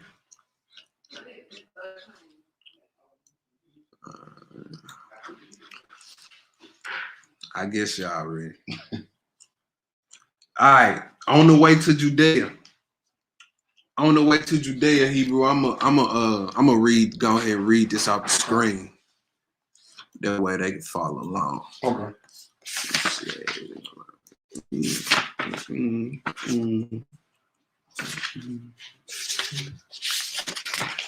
Okay, let's get to it, y'all. Part 1, on the way to Judea, shipboard off of Alexandria. And I'm reading off the cover of the letters of Pontius Pilate. It says, written during his governorship of Judea to his friend Seneca in Rome. All right, let's get it. We are at last within sight of Alexandria, my dear Seneca, and tomorrow we land. I shall spend a week meeting my staff, interviewing applicants for jobs, shows of Greeks, of course, receiving deputations of loyal Jews, and talking to everyone who can be useful to me. Then on to Caesarea, which, as you know, is my headquarters. Here at Alexandria, I met Valerius Gratus, my predecessor and as procurator of Judea. And if anyone can tell me how to solve the riddle of getting on with the Jews, he ought to be the man. Not that I shall not get on with them. I mean to, and I believe I shall. Valerius has stood with them, or they have stood him, do you say? Over 10 years, so it can be done, though no one else has done it. I have been lucky, by the way, in engaging 2 of Valerius' staff for myself. One is Marcius Rufus, his chief military officer, and now mine, who has been on leave and is traveling back with me. The other, now y'all check this out, the other, who is even more important in his is his secretary, Alexander. He is a Jew, but one of those Jews that are half Greek, one of those Jews that are half Greek, Greek on the surface and Jew at the bottom, you cannot do without him. It seems that you cannot get a real Jewish Jew to put himself at the service of a mere Roman governor. So he knew that the brothers who did not partake in heathen customs, who did not, who was in the land, who was Judeans, who stayed up under the Torah, he like, look, you can't get none of them brothers. Them brothers too hell been on their Torah to serve up under a Roman governor. You need one of them Jews that know they Israelites, but they still like to dabble in heathen customs. Babylonian, what we would call Babylonianized Negro today. Back then, there was a Hellenized Israelite. He said he is a Jew, but one of those Jews that are half Greek, Greek on the surface, and Jew at the bottom. You cannot do without them. It seems that you cannot get a real Jew to put himself at the service of a mere Roman governor. And if you could, you would be a little better off, because he would not have the languages. And the languages are needed, I assure you. There is one sort of Hebrew for their sacred writing, and there is Aramaic that they commonly taught. There is Greek for non-Jews and for all educated people, whether Jews or not. And there is Latin for the Roman procurator and his staff, if they do not choose to use Greek. Alexander speaks them all. Alexander knows everything. I'm told the only person in this part of the world who is sharper than a Greek is a Greek educated Jew. Is the Greek educated Jew. Congratulate me, therefore, on my Alexander. I rely on him to tell me what I do not know about my province of Judea, which is almost everything. There are two persons, you see, whom I must not at any price offend. Caesar, imperator, whom the gods preserve, and my Jew, Alexander. It says, let me see. All right, let's keep reading. Marcius, on the other hand, is a Roman of the Romans. He despises all foreigners, especially Jews. Especially Jews. He knows how inferior they are to Romans. So this was a heathen. So this lines up with the scripture. You should be hated by your enemies to where you got it at. And also he's bringing up Greek Jews, Greek educated Jews. Can we read that in the New Testament?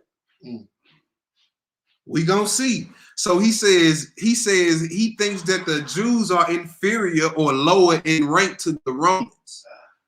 That's what he believes. This is how your enemies have always viewed you, Zion.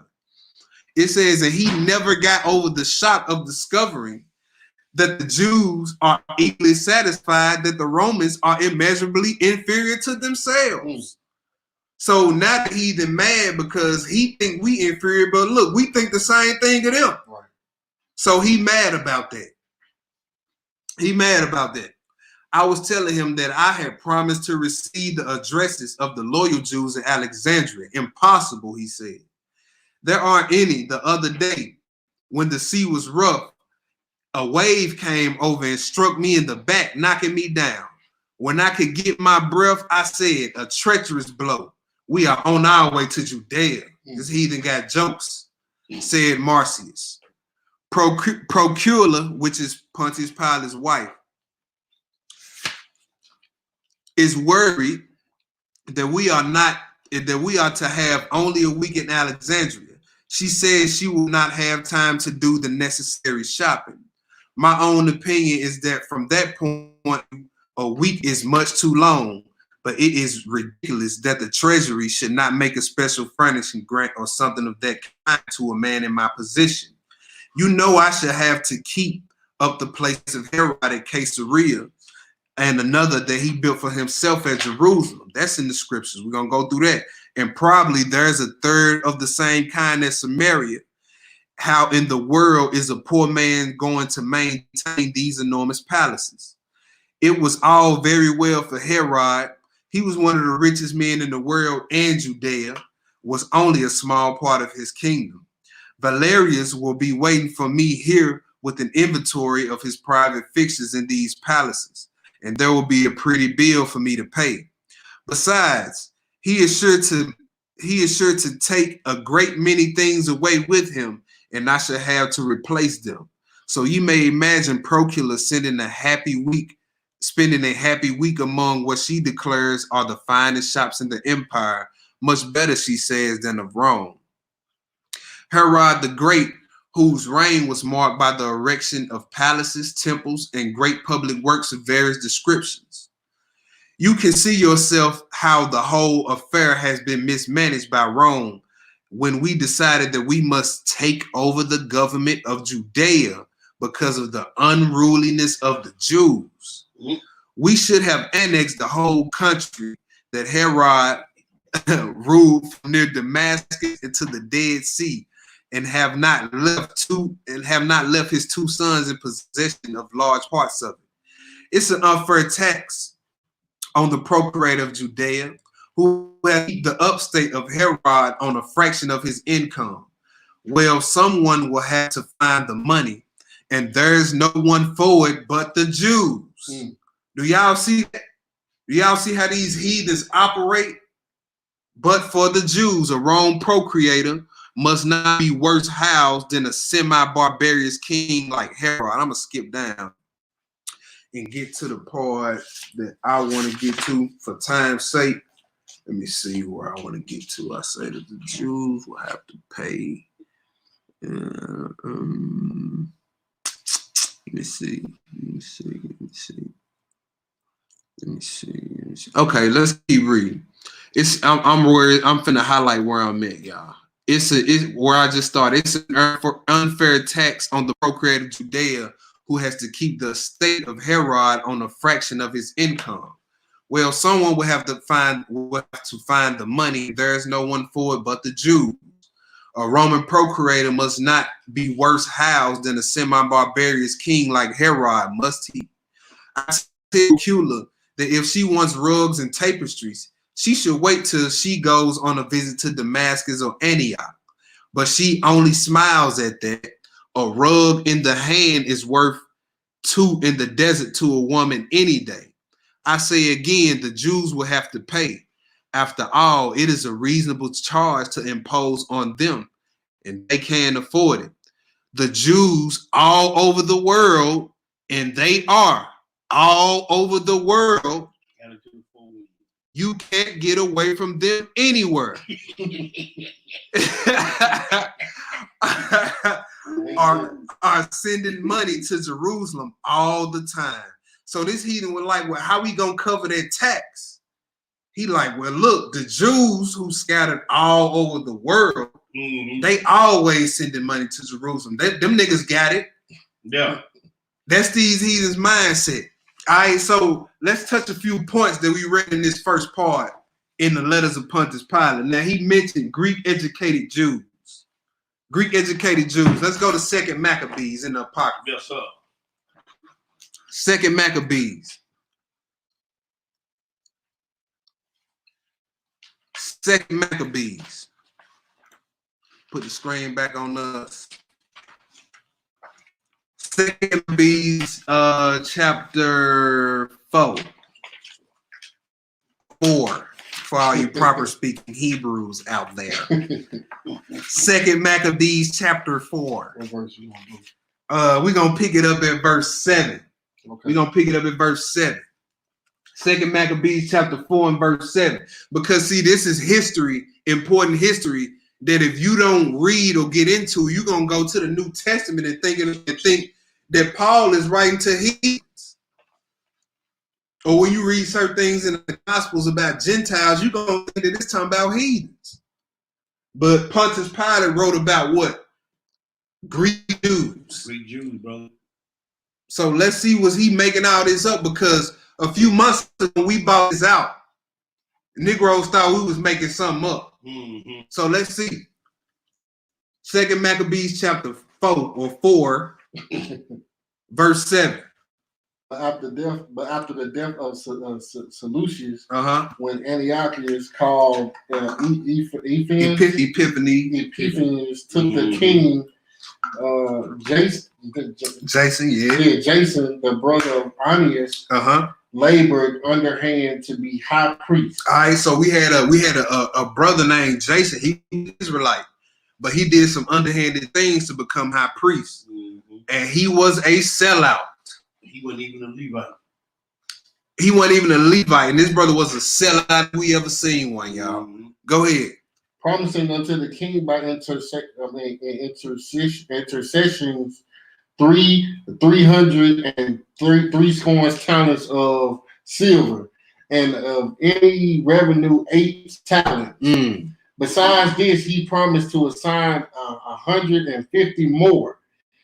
He might have license to set him up a place for exercise and for the training of the youth in the fashions of the heathen, and to write them in Jerusalem. Antiochians. So this brother Jason was a complete sellout. Big time. He offered the king money, our money, the nation's money, right?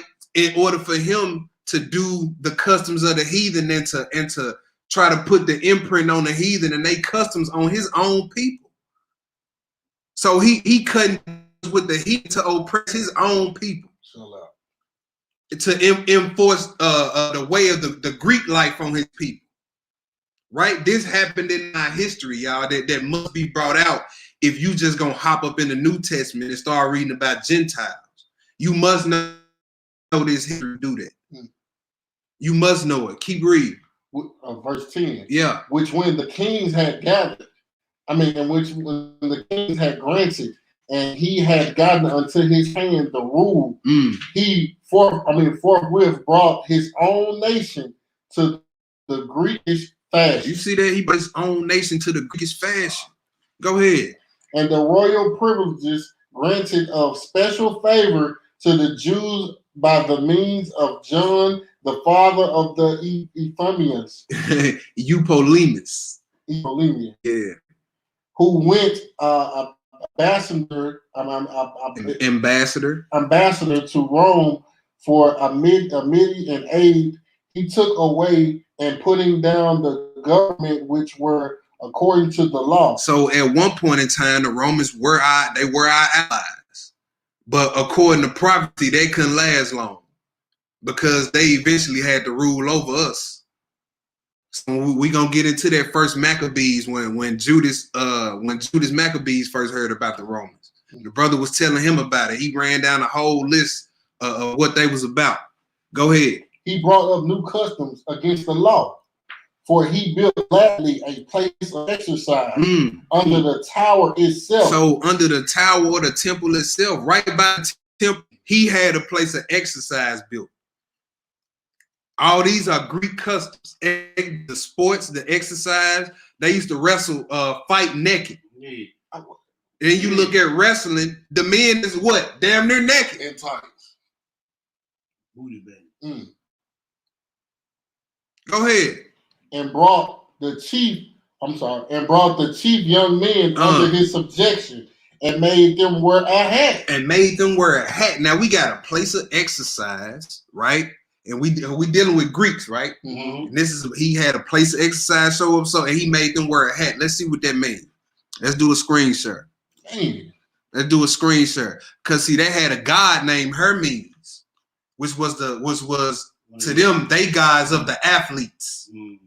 So let's see why he made them wear a hat. Sound like this book true to me. Man, look here. We reading it, ain't it? Let me blow this up for y'all. Do y'all see this heathen right here? Hermes. What they say? Boundaries, roads, travelers, commerce, thieves, athletes, shepherds, whatever that is, and divine messenger. What does Hermes got on his head right there? A hat. So he made them wear a hat because he was trying to make them pay homage to the god of the athletes, Hermes. That's why I say he made them wear a hat. Look at that heathen right there. Look at that heathen. So that's what athletes. That heathen naked, butt naked with a brim on. Booty band. Boy, let's get back to this. Let's get this heathen off the screen real quick. Please do. Let's get back to this. What verse was it? Go ahead. So now we know what that verse 12 means when it made them wear a hat in homage to the god Hermes. Now, go ahead. Now, such was the height of the Greeks' fashion. Yeah. And increased the heathenish manners through the exceeding profanations of Jason, the ungodly wretch, and now high priest, that the priest had no courage to serve any more at the altar, but despising the temple and neglecting the sacrifice, hastened to be partaking of the unlawful, allowing it in the place of exercise.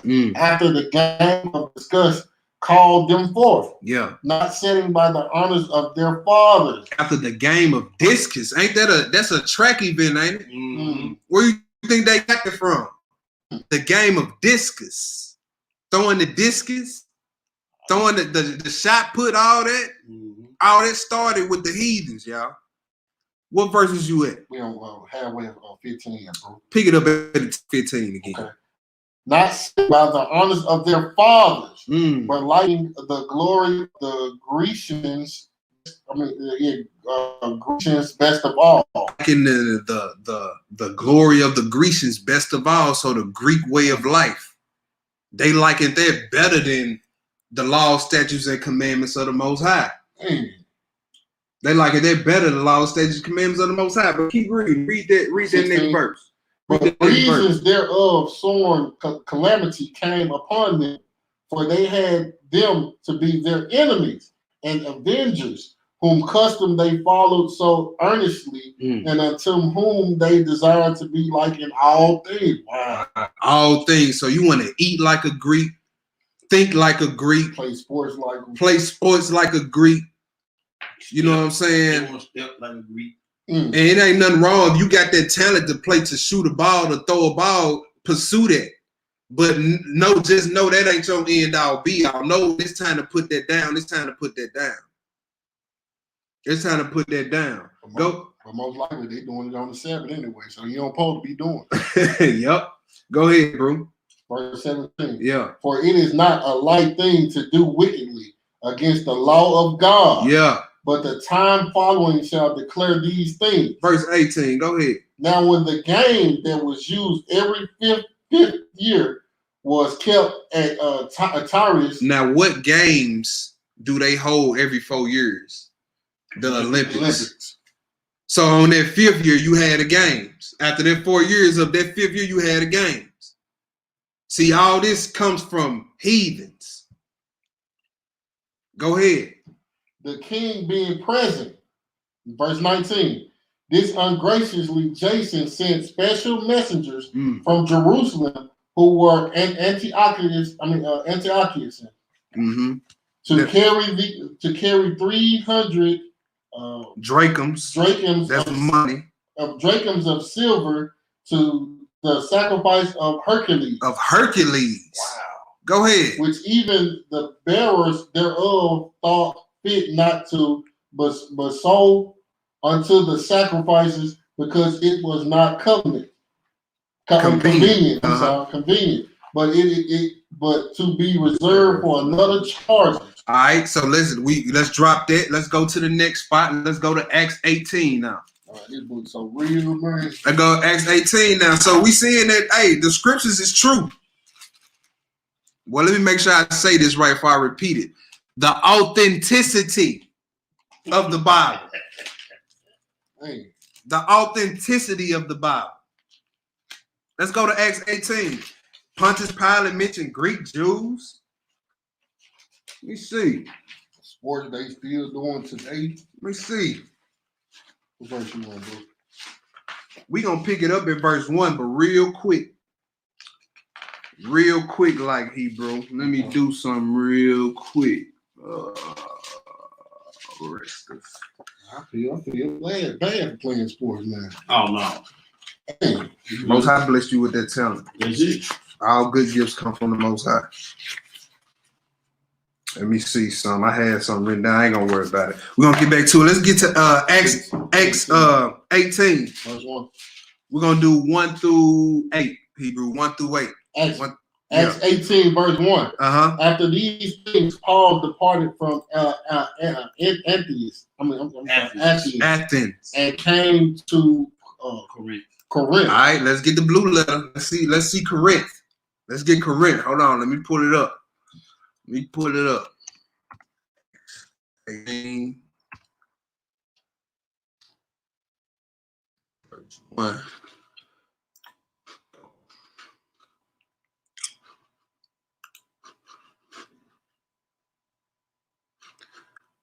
Let's get Corinth. Boy, Hermes still on the screen. Boy, let me get this heathen off here. Oh. Give me 1 second, y'all. So they're like tied into like football too, like how they wear helmets. Any type of sports originated out of Greece. Mm-hmm. So this is, can y'all see that? Yeah, y'all can see that. So this is Corinth in the blue letter. It is, dang, what am I doing? Forgive me, y'all. I'm trying to. It's what in the world? There we go. Okay. Corinth, satiated. All right. It says an ancient famous city of Greece on the isthmus of Corinth, about 40 miles. So this was a city in Greece, right? That Paul was teaching it. So let's go back to the scriptures. What verse was you at, verse bro? 2. Go ahead. 18, verse 2. Yeah. And found a certain Jew named Aquila, born in Pontius, lately came from Italy with his wife Priscilla. Yeah. Because that Claudius had commanded all Jews to depart from Rome. You got your Bible dictionary. Go ahead, bro. You good. Okay. And came unto them. And because he was verse 3. And because he was the same craft, he abroad with them and wroth. For by their occupation, they were tent makers. Yeah. And he reasons in the synagogue every Sabbath and persuaded the Jews and the Greeks. Persuaded the Jews and the Greeks. Go ahead. And when Silas and Silas and Timotheus. And when Silas and Timotheus were come from Macedonia, Paul was pressed in the spirit and testified to the Jews that Jesus was Christ. Go ahead. When they opposed themselves and blasphemed, he spoke shook his raiment. He shook his raiment and said unto them, your blood be unto your own heads. I am clean, for henceforth I will go unto the Gentiles. He will go to who? The Gentiles. You see that? So Paul saying, I'm gonna go to the Gentiles. Right? Go ahead. And he departed thence and entered into a certain man house named Justus, one that worshiped Yah, whose house joined hard to the synagogue. And Crispus, the chief ruler of the synagogue, believed on the Lord with all his house. And many of the Corinthians hearing believed and were baptized. Oh, so many of the Corinthians believed. So right after Paul said, I go to the Gentiles, many of the Corinthians believed.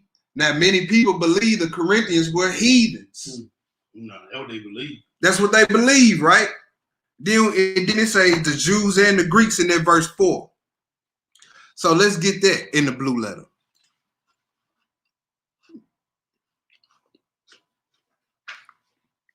Give me 1 second. I'm gonna pull it up.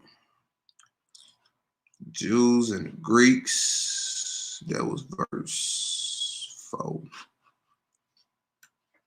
I'm a little slow, y'all. I got to get the hang of this.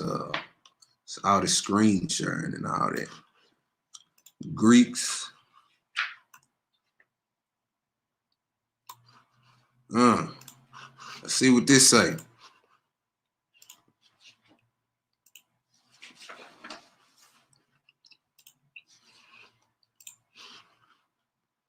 All right. This is G1672, and look at that word right there. Look at that, the transliteration. It says Helen. Helen, right? Mm-hmm. Now I got the Compact Bible Dictionary in my hand. Let's read something real quick. Because another word for Helen would be what? Hellenist. Hellenist. And guess what it says? Jews who made Greek their tongue, and with it often adopted Greek ideas and practices. So when we read Greek all the time, we can't always just think heathen. Because that word right there is what? Helen. So now you have to take into account what the definition of a Helen or a Hellenist is, right? All right, so now let's get into the outline of biblical usage.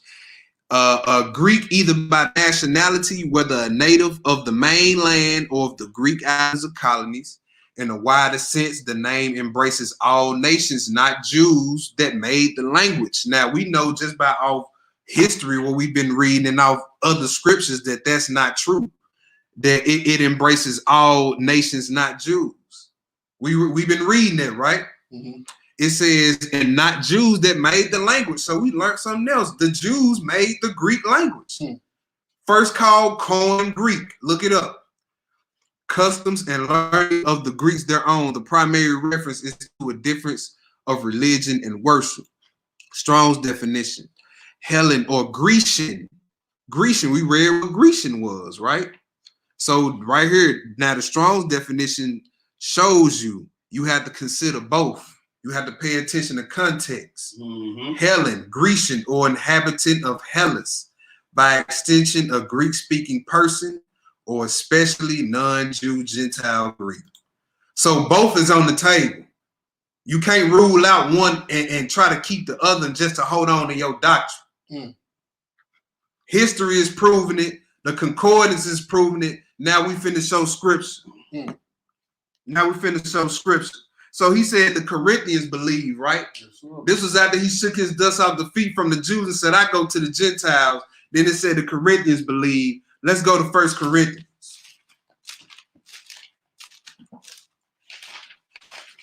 Pontius Pilate bought this up, not us. We just dealing with what he bought up. 1 Corinthians 10, 1 through 8. 1 Corinthians 10, 1 through 8, Hebrew. 1 Corinthians verse 10, 1 through 8. Moreover, brethren. Hold on. Moreover, who? Brethren. Brethren. Go ahead. I would not that ye should be ignorant. All our fathers were under all y'all fathers. All our fathers. All our fathers. What were under the cloud. And had all passed through the sea. All our fathers were under the cloud and passed through the sea. Now, when our fathers was under the cloud and passed through the sea, was he talking to, was heathens? Was it heathens? No. Go ahead. Verse 2. And were all baptized unto Moses in the cloud and the sea. And did all eat the same spiritual meat. And did all drink the same spiritual drink. Yeah. For they drunk of the spirit of a spiritual, and they drunk, You good. And did all drink the same spiritual drink, for they drank of the spiritual rock that followed them. And the rock was Christ. Go ahead. But with many of them, Yah was not well pleased, for they were overthrown in the wilderness. So was heathens overthrown in the wilderness? No. Come on now. So who is Paul writing to? The Jews. And they at Corinth, which is where? In Greece. Come on now. So he's writing to Greeks, the Greek Jews, who decided to turn all the way back to the Most High. Go ahead. Verse 6.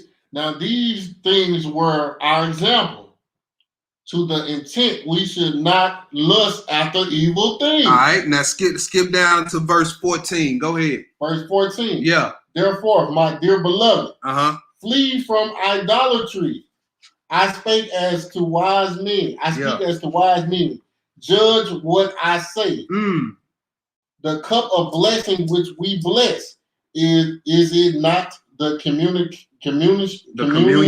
of the blood of Christ? Yeah. The bread which we break, is it not the communion of the body of Christ? For we being many are one bread and one body, for we are all partakers of that one bread. Go ahead. Verse 18. Behold, Israel. Behold who? Behold Israel. After the flesh, are not they which eat of the sacrifice partakers of the altar? What say I did? That the idol is anything, or that which is offered in sacrifice to idols is anything? 20. But I say that the things which the Gentiles sacrifice, they sacrifice to devils and not to God. And I would not that ye that ye should fellowship with devils. Yeah, go ahead. Ye cannot drink of the cup of the Lord and the cup of devils. Ye cannot be partakers of the Lord's table and of the table of devils. Now, why would Paul be writing this to the Corinthians? Because they're scattered amongst the heathens. And they were taking on heathen customs. Right? And those brothers had mixed worship. Matter of fact, I got the letters of Pontius Pilate, the arrest of Jesus. I'm going to read the first paragraph, and that's it. I'm going to read this real quick. This is the letters of Pontius Pilate. It says, I am sure I have told you this before, that when the Passover is finished, and a large part of the foreign Jews troop back to the coast on their way home, I hold the games in Caesarea for 7 days. It is a relaxation for me as well for them, and it is good for trade. Do you ask whether they come to my games? Of course they come.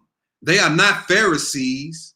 They are Greek Jews. They are Greek Jews, Cyrenaic Jews, Asiatic Jews, merrier and humaner folk than their harsh Judaic brethren. Do y'all see that? Did I make that up, Hebrew? No, What they say? They are Greek Jews. Are Greek Jews. They are Greek Jews. That's the first paragraph in the letters of Pontius Pilate under the arrest of Jesus. So we see here the foreign Jews knew that they was Israelites. A lot of the foreign Jews kept the feast days, but what was the deal? They still were dabbling in heathen customs. Just like today. That's why Paul writes to the Corinthians here in verse 10, look, the Gentiles sacrifice to devils. You can't eat from this table and the table from the Lord. That's right. Y'all gonna have to pick one. Who you serve this day. That's right, because right after they leave the Passover, they going up commiserating with all the heathens at their games. That's why Paul writes to the Corinthians, that's in where? Greece. That's why he wrote that. Next spot. Yeah, finish that out. My bad. Do we provoke the Lord to jealousy? Yeah. Are we stronger than he? All right, so we got a couple of more spots and we finishing it up. This part 1. All right, let's go to the next spot, Romans 9, real quick. Let's break this Gentile thing off, and we gonna close it out here. Sure.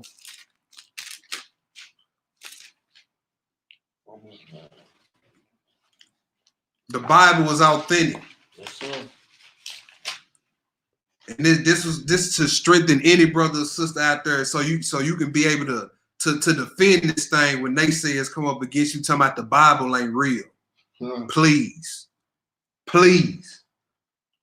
Romans 9, 1 through 5, then we're going to skip. Romans 9, verse 1. I say the truth in Christ. I lie not. My conscience also bearing me witness in the Holy Ghost. That I have not great heaviness and continual sorrow in my heart. Verse 3. For I could wish that myself were accused from Christ from my brethren. I'm sorry, a curse from Christ from my brethren, my kinsmen according to the flesh. Verse 4. Who are Israelites, to whom partaken the adoption and the glory and the covenant and the giving of the law and the service of Yah and the promises. And the promises, one of the main ones being the kingdom. We read earlier in that kingdom too, the kingdom should not go to another people. Right? Go ahead. Verse 5. Whose are the fathers, and whom as concerning the flesh Christ came, who is over all. All right, so now you say, well, see, we in a different book, brother. This ain't Corinthians. Well, you got me on that Corinthians. Well, this Romans right here. I know he writing the heathens, not. Let's see. Verse 24. Skip down and read 24 and 25. Verse 24. Yeah. Even us whom he called, not the Jews only, but also the Gentiles. Also of the Gentiles. Go ahead. As he saw also in Uzi. Who is Uzi? That's a prophet. That's Hosea. That's right. So now he's talking about Gentiles, then he brings up the prophet Hosea. I wonder why. Read. I will call them my people, which were not my people, and her beloved, which was not beloved. Now, a lot of people take that verse right there and say, see, the heathens, they weren't his people. But when he died on the cross, now everybody can come in. But now the question that has to be put on the table, well, was the prophet Hosea talking about heathens when he put that prophecy down? There you go. Let's go to it. Hold your spot here. Let's go to Hosea, the first chapter. See, these scriptures, you gotta put all this on the table before you can just open up the New Testament and start reading and understanding correctly. Hosea, the first chapter, and pick it up in verse 2. Verse 2. Verse 2. Read 2 through 10. Yes, sir. Verse 2. The beginning of the word of the Lord by Hosea. And the Lord said to Hosea, go, take unto thee a wife, and whoredoms and children of whoredom. For the land have committed great whoredom, departing from the Lord. Yeah, and the Most High, a lot of times the Most High used the man of God to use his life for example to the people. Go ahead. So he told Hosea, go get a wife of whoredoms and have children of whoredoms, because that's what Israel, his wife, did to him. Yeah. Verse 3. Go ahead. So he went and took Gomer, the daughter of Gibeon, which conceived and bore him a son. Verse 4. And the Lord said unto him, call his name Jezreel. Yeah. For yet a little while, and I will avenge the blood of Jezreel unto the house of Judah. Yeah, Jezreel means my planting. Right? That name don't fit us right now. Jezreel does not fit Israel right now. Go ahead. And will cause to seize the kingdom of the house of Israel. Of the house of who? Israel. Is that all 12 tribes? Nope. That's the northern kingdom. You know, Gad, Naphtali, Ephraim, Issachar, so on and so forth. The northern kingdom. Go ahead. That's right. Verse 5. And it shall come to pass at that day that I will break my bow of Israel in the valley of Jezreel. Verse 6. And she conceived again and bore a daughter. And Yah said unto him, call her name Laruhamah, which means not pity. Go ahead. And call her name Luramah, for I will no more have mercy unto the house of Israel. He's saying, I will no more have mercy on the house of Israel. the northern kingdom. I won't have mercy on them. So what does that mean for the southern kingdom? I'm going to have mercy on them. Go ahead. But I will utterly take them away. Verse 7. But I will have mercy unto the house of Judah, and will save them by the Lord their Elohim. Yeah. And will not save them by bow, nor by sword, nor by battle, by horses, nor by horses. So how was the house of Judah saved when the Messiah came on the scene and died on the cross? Where was he at? In Judea, where the homeborn Jews were. That's right. You see, and then the Gentiles, the scattered Israelites, the gospel went out to them about Messiah, and they came in. That wild olive branch grabbed it back in because they olive trees too. A Gentile wouldn't be grafted in because they not an olive tree. You can't grab a cherry tree with the apple tree. It has to be an apple tree with the apple tree. Of the same branch. Of the same family. Go ahead, Hebrew. Verse 8. Yeah. Now when she had weaned La Rahmah, she conceived and bore a son. Verse 9. Then said Yah, call his name Lo Amma, for ye are not my people. I will not be your Yah. Now, since we start picking it up at verse 2, we ain't read nothing about no Gentile heathens yet, have we? Nope. We've been reading about straight Israel. Come on now. Go ahead. Verse 10. Yet the number of the children of Israel the children of Israel shall be as the sand of the sea, which cannot be measured nor numbered. And it shall come to pass that in the place where it was said unto them, ye are not my people. Why was it said to Israelites, you are not my people because of their sins? That's right. They're horrible. He was not talking about heathens who he never made a covenant with. That's who he was talking about. Right. This is what Paul quote. Go ahead. There it shall be said unto them, ye are the sons of the living Yah. Wow. Elohim. You are the sons of the living Elohim. Let's get a few more points to nail this point home. Ezekiel 14. Did we finish that off? No. Let's go back to the Romans. I'm sorry. Finish that verse 26 off. And it shall go ahead, I'm there. And it shall come to pass that in the place where it was said unto them, ye are not my people, there shall they be called the children of the living Yah. Wow. So there it is right there. That's what Paul was quoting. So he was writing to the Israelites that was in Rome. They had Roman citizenship. He was writing to the Israelites that was in Corinth. That had Corinth citizenship. Just like if he were to write us a letter in America today, the American Israelites, the Israelites that's in America, they got American citizenship. Let's go to Ezekiel 14. We almost done. We got 30 more spots. Now I'm just saying we got.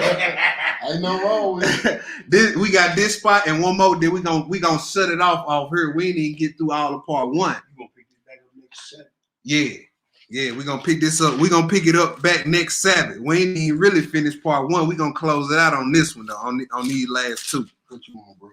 Ezekiel 14 Hebrew, and let's do. Well, let me get there first. Ezekiel 14, 1 through 5. So Ezekiel 14, verse 1. Yeah. Then came certain of the elders of Israel unto me. Who? Unto me. And I sat before me. Verse 2. And the word of the Lord came unto me, saying, Son of man, these men have set up their idols in their hearts and put the stumbling blocks of their iniquity before their face. Should I be inquired of at all by them? You see, so an idol don't necessarily have to be another god. Come on, man. You see what I'm saying? That could be stumbling block that you set in your mind, like you thinking about money all the time. You thinking about sex all the time. indiscriminate sex at that. You see what I'm saying? That's an idol in your mind. If that's something that's always in the forefront of your mind, where is it at room anywhere for the ruach to come suck? You see what I'm saying? So he said, look, I ain't trying to hear none of these elders saying as long as they got this stumbling block in their mind. As long as that's all they thinking about, I ain't hearing nothing they saying. Go ahead. Verse 4. Yeah. Therefore speak unto them and say unto them, thus says the Lord Elohim, every man of the house of Israel that setteth up his idols in his heart. What house? Idols of his heart. The house of Israel. Oh, Israel. Yes, the house of Israel, right? So we still talking about the 10 tribes. We still talking about the 10 tribes. Go ahead. Of Israel that setteth up his idols in his heart and putteth the stumbling blocks of his iniquity before his face and cometh to the prophet. I, the Lord, would answer him that cometh according to the multitude of his idols, that I may take the house of Israel in their own hearts, because they are all estranged from me through their idols. The house of Israel is what? Estranged. Yeah, that's right. Let's see what the word estranged mean in the blue letter. Let's see what the word estranged mean, because I know some people still thinking that them niggas still making that up. But we were the Gentile, they believe it. Oh, we believe it. Let's see. Estranged. It's H2114 in the blue letter. Zurer. Verb. Let's see what it means, y'all. Let me make sure y'all can see that. Well, I ain't even got it on the screen, so I know y'all can't see it. All right, now y'all can see it.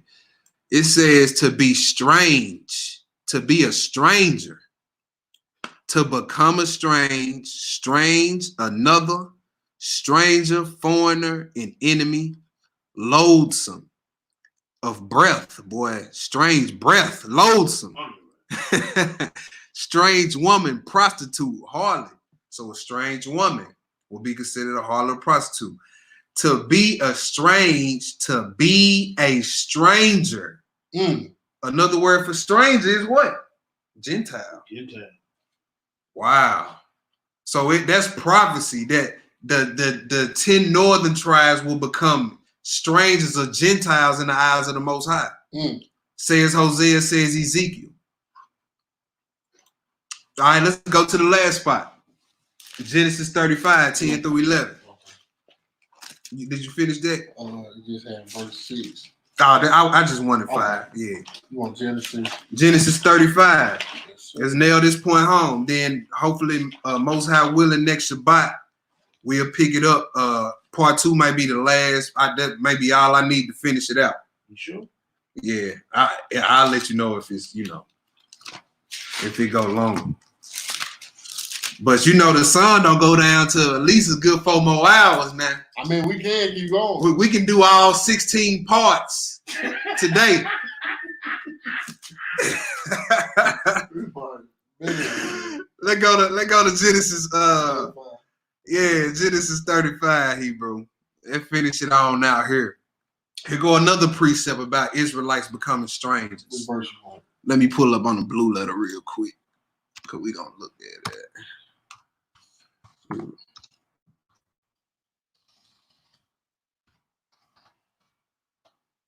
And then, towards the end of the lesson, we're gonna bring it all the way down to the Antichrist on this 4th beast. We ain't playing around with these heathens, man. I got that put up on the blue letter. All right, so we in Genesis. This is the last spot for part 1, Genesis 35, 10 through 11. 10 through 11. Genesis 35, 10 through 11. When you get it, go ahead, Hebrew. And Yah said unto him, thy name is Jacob. Thy name shall not be called anymore Jacob, but Israel shall be thy name. And he called his name Israel. So Jacob's name was changed to Israel, right?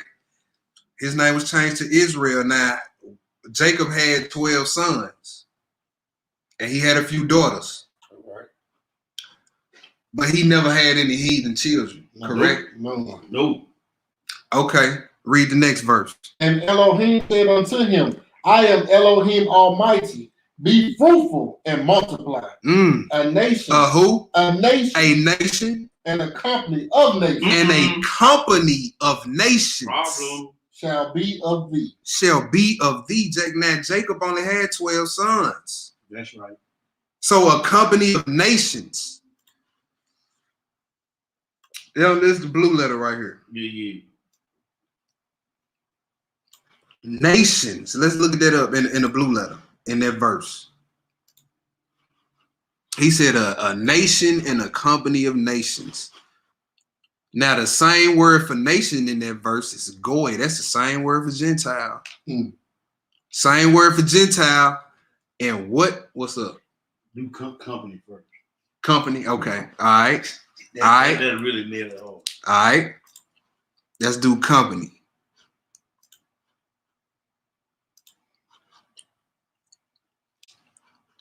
All right. Let's look at company, and it is H6951. Let's see. An assembly. Wow.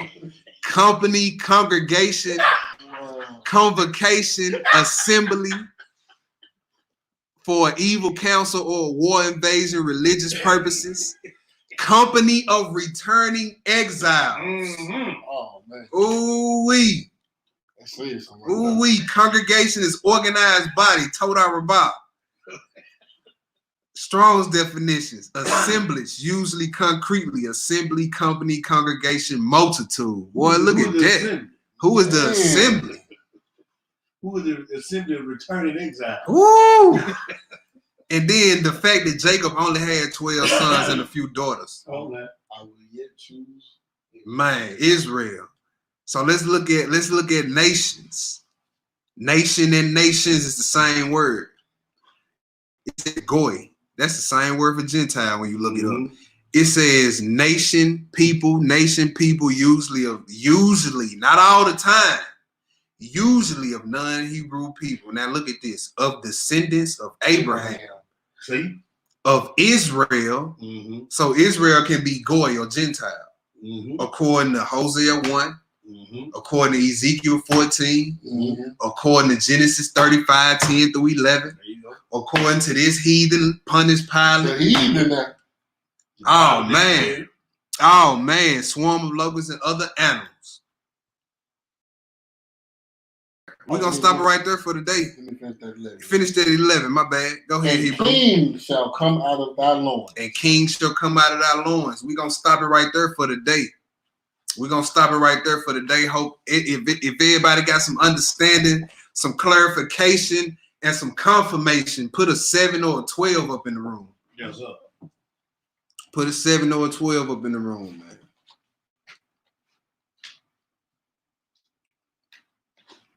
All praises to the Most High.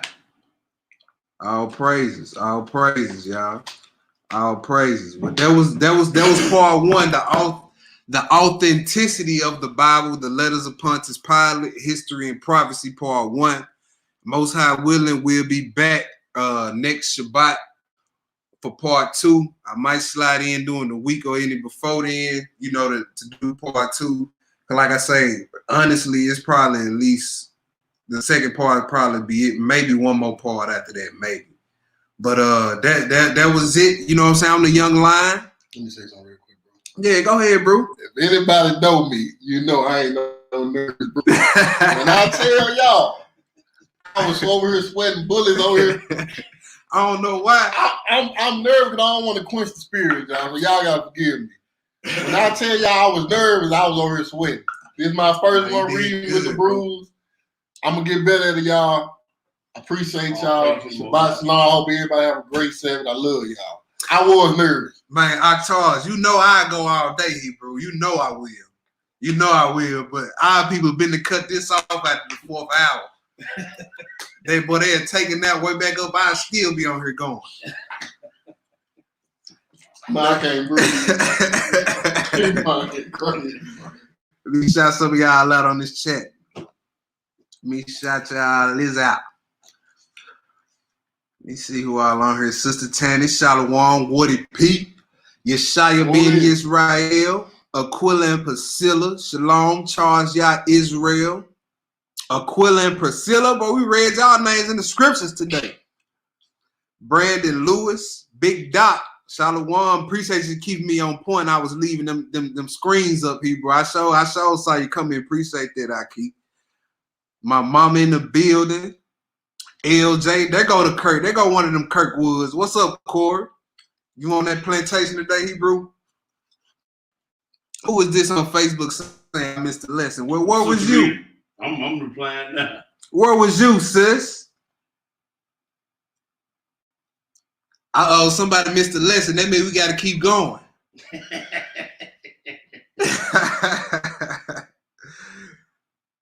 Shalom to everybody in the chat. Shabbat shalom, man. We about to go ahead and sign back off. If I missed you, I apologize. My brother Smooth up in the building. Yeah. Shalom, Hebrew. Got one of the ATLs in the building. LaDon Malone. Ezra Stewart. Shalom, Ezra Stewart. Got my faithful sister Natima in the building. Kirkwood. Natima was good.